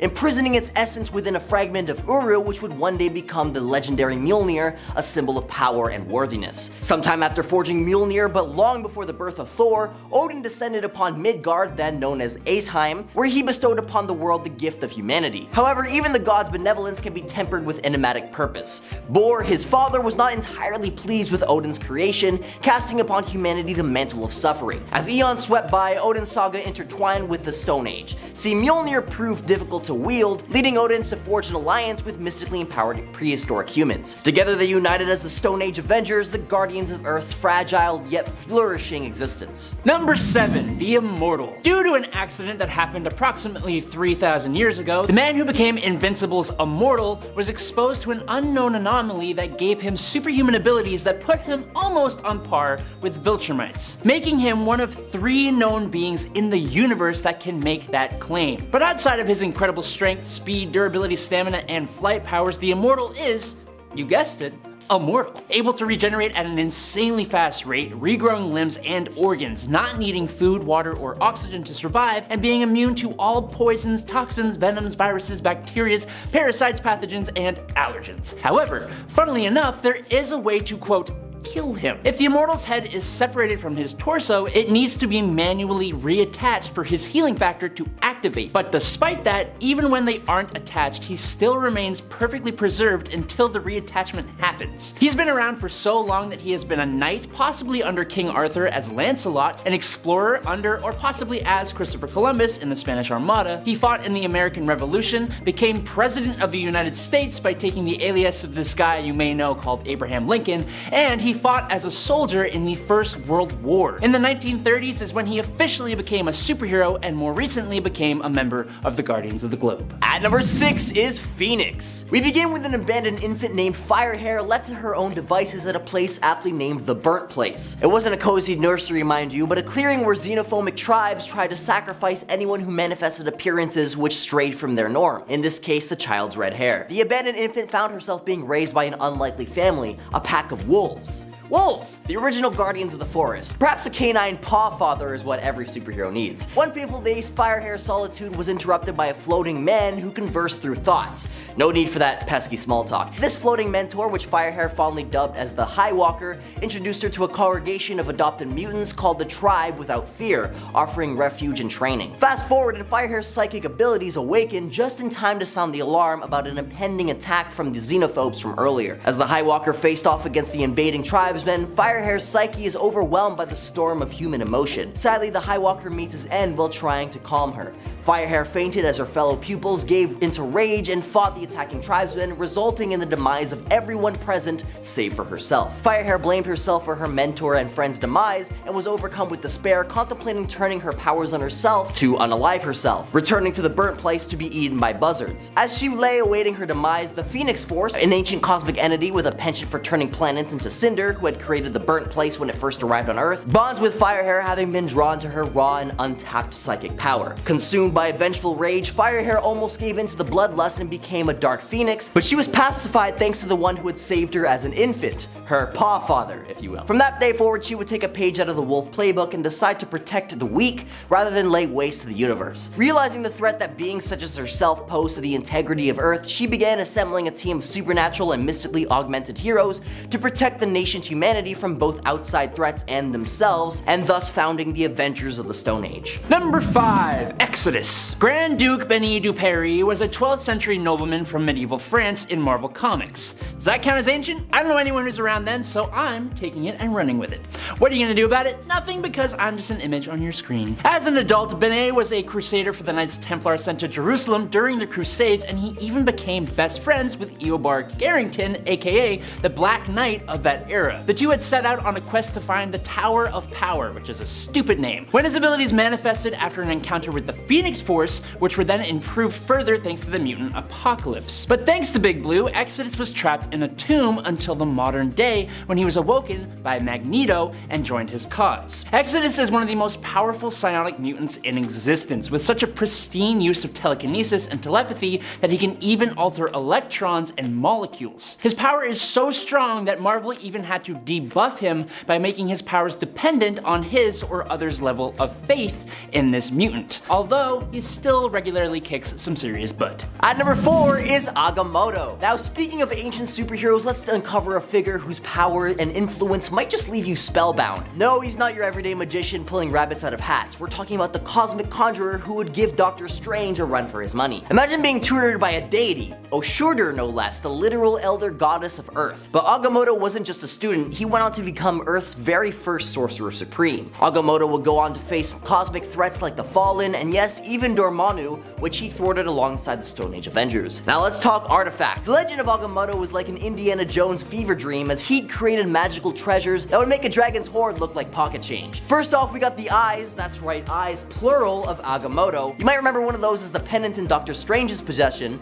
that guards the Time Stone. Well, Agamotto made not one, not two, but 3 of them bad boys. But their intended purpose wasn't meant to guard Infinity Stones or serve as reading glasses. These peepers could pierce through dimensions, unlocking knowledge that could make Google's search engine blush. Ever heard of the Book of Vishanti? Yup, that was Agamotto's brainchild too, an enchanted book that's like Wikipedia but for spells. Agamotto went from being a mere mortal sorcerer supreme to being a bona fide higher being, a principality. Essentially, imagine a being so magically advanced that you become a go-to power source for other sorcerers, sort of like being the neighborhood electrician for the mystical realm. So there you have it, Agamotto, the ancient superhero who wasn't just reading spells from a dusty book, he was writing them into that dusty book, shaping the very fabric of reality, defending Earth from cosmic threats, and leaving behind a trail of magical breadcrumbs for future sorcerers to follow. Number 3. Starbrand Vin. The Starbrand itself is an incredible source of power, proven by other people who have wielded it. The bearer of Earth 723's Starbrand used the power to create music that influenced human behavior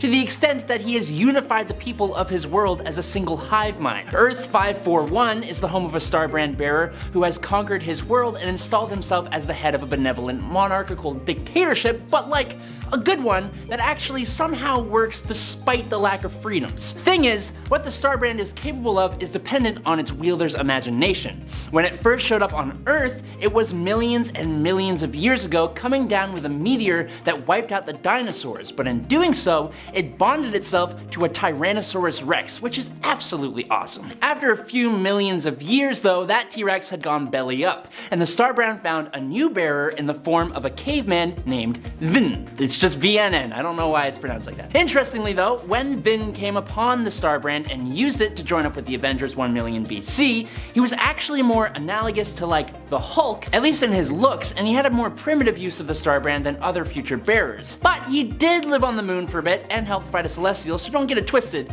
he did more than just punch stuff. At number 2 is the first Black Panther. Meet Mosi, a member of the Black Panther tribe in the legendary land of Wakanda. Now, he wasn't the first of his tribe to munch on the heart-shaped herb, but he was the first to survive the experience as he caught the intention of a powerful entity known as Bast, the Panther Spirit. And let me tell you folks, that wasn't your ordinary herbal experience. We're in ancient Wakanda after all, not modern Canada. With Bast's blessing, Mosi became the very first Black Panther. Talk about leveling up. It was around this time that Earth was dealing with some cosmic turbulence courtesy of a meteor from the Vega system. The rifts it opened up started inviting all sorts of extraterrestrial nasties like the Brood to the neighborhood. Not one to let his tribe become an all-you-can-eat buffet for these cosmic creeps, Mosi stepped in as Wakanda's defender-in-chief. And guess who else decided to crash the party? None other than Odin Borison, the Asgardian bigwig himself. Now Odin wasn't exactly known for tossing around compliments like confetti, but he had to admit he was pretty darn impressed with Mosi's moral moxie. And if that wasn't enough, get this, Mosi was the first person after Odin to ever lift Mjolnir, proving his worthiness during the first encounter with the rest of the Stone Age Avengers. Mosi and his crew sealed away a colossal celestial, saving the day like it was just another Wednesday. They faced off against cosmic villains like Mephisto and Shumagora, making your average supervillain seem about as threatening as a fluffy kitten. But alas, all good things must come to an end. Mosi met his match in a battle against the children of Laufey and Hive, and his sacrifice marked the end of this ancient Avengers era. The team disbanded with Mosi's demise, and also caused the Wakandan people to retreat from the outside world, requesting that the Avengers forget their existence. The nation would then segment into tribes and were not reunited again until the rise of the second Black Panther, Alumo Bashenga. And finally, in at number 1 today is Mr. Majestic. DC Comics' Mr. Majestic, also known as Magistros, is a character of immense power and capability that often surprises readers with the extent of his abilities. Hailing from an advanced alien race known as the Cherubim, Majestic possesses superhuman strength, speed, and durability that rivals even the mightiest of superheroes. Unlike the lesser cast, however, he is a Cherubim of Imperial blood, meaning he has a host of cosmic tier physical and mental abilities. Majestic has demonstrated the power to manipulate matter and energy at a molecular level, able to discharge any manner of energy he has on hand however he sees fit, rearranging the subatomic structure of objects, or charging his fists with energy to increase his punching strength. Speaking of strength though, he has rearranged most of the planets in the solar system by just pushing them from his own power, and has crushed graphite into diamonds in order to pay for a meal, which those two things are very, very different. On top of all of that though, Majestic is basically Wildstorm's analog for Superman and shares a lot of the same abilities as the Man of Steel. And when interacting with the rest of the DC multiverse, he's considered to be an alternate Earth Superman. Oh, and he makes this list because, being a Cherubim, he is about 10,000 years old.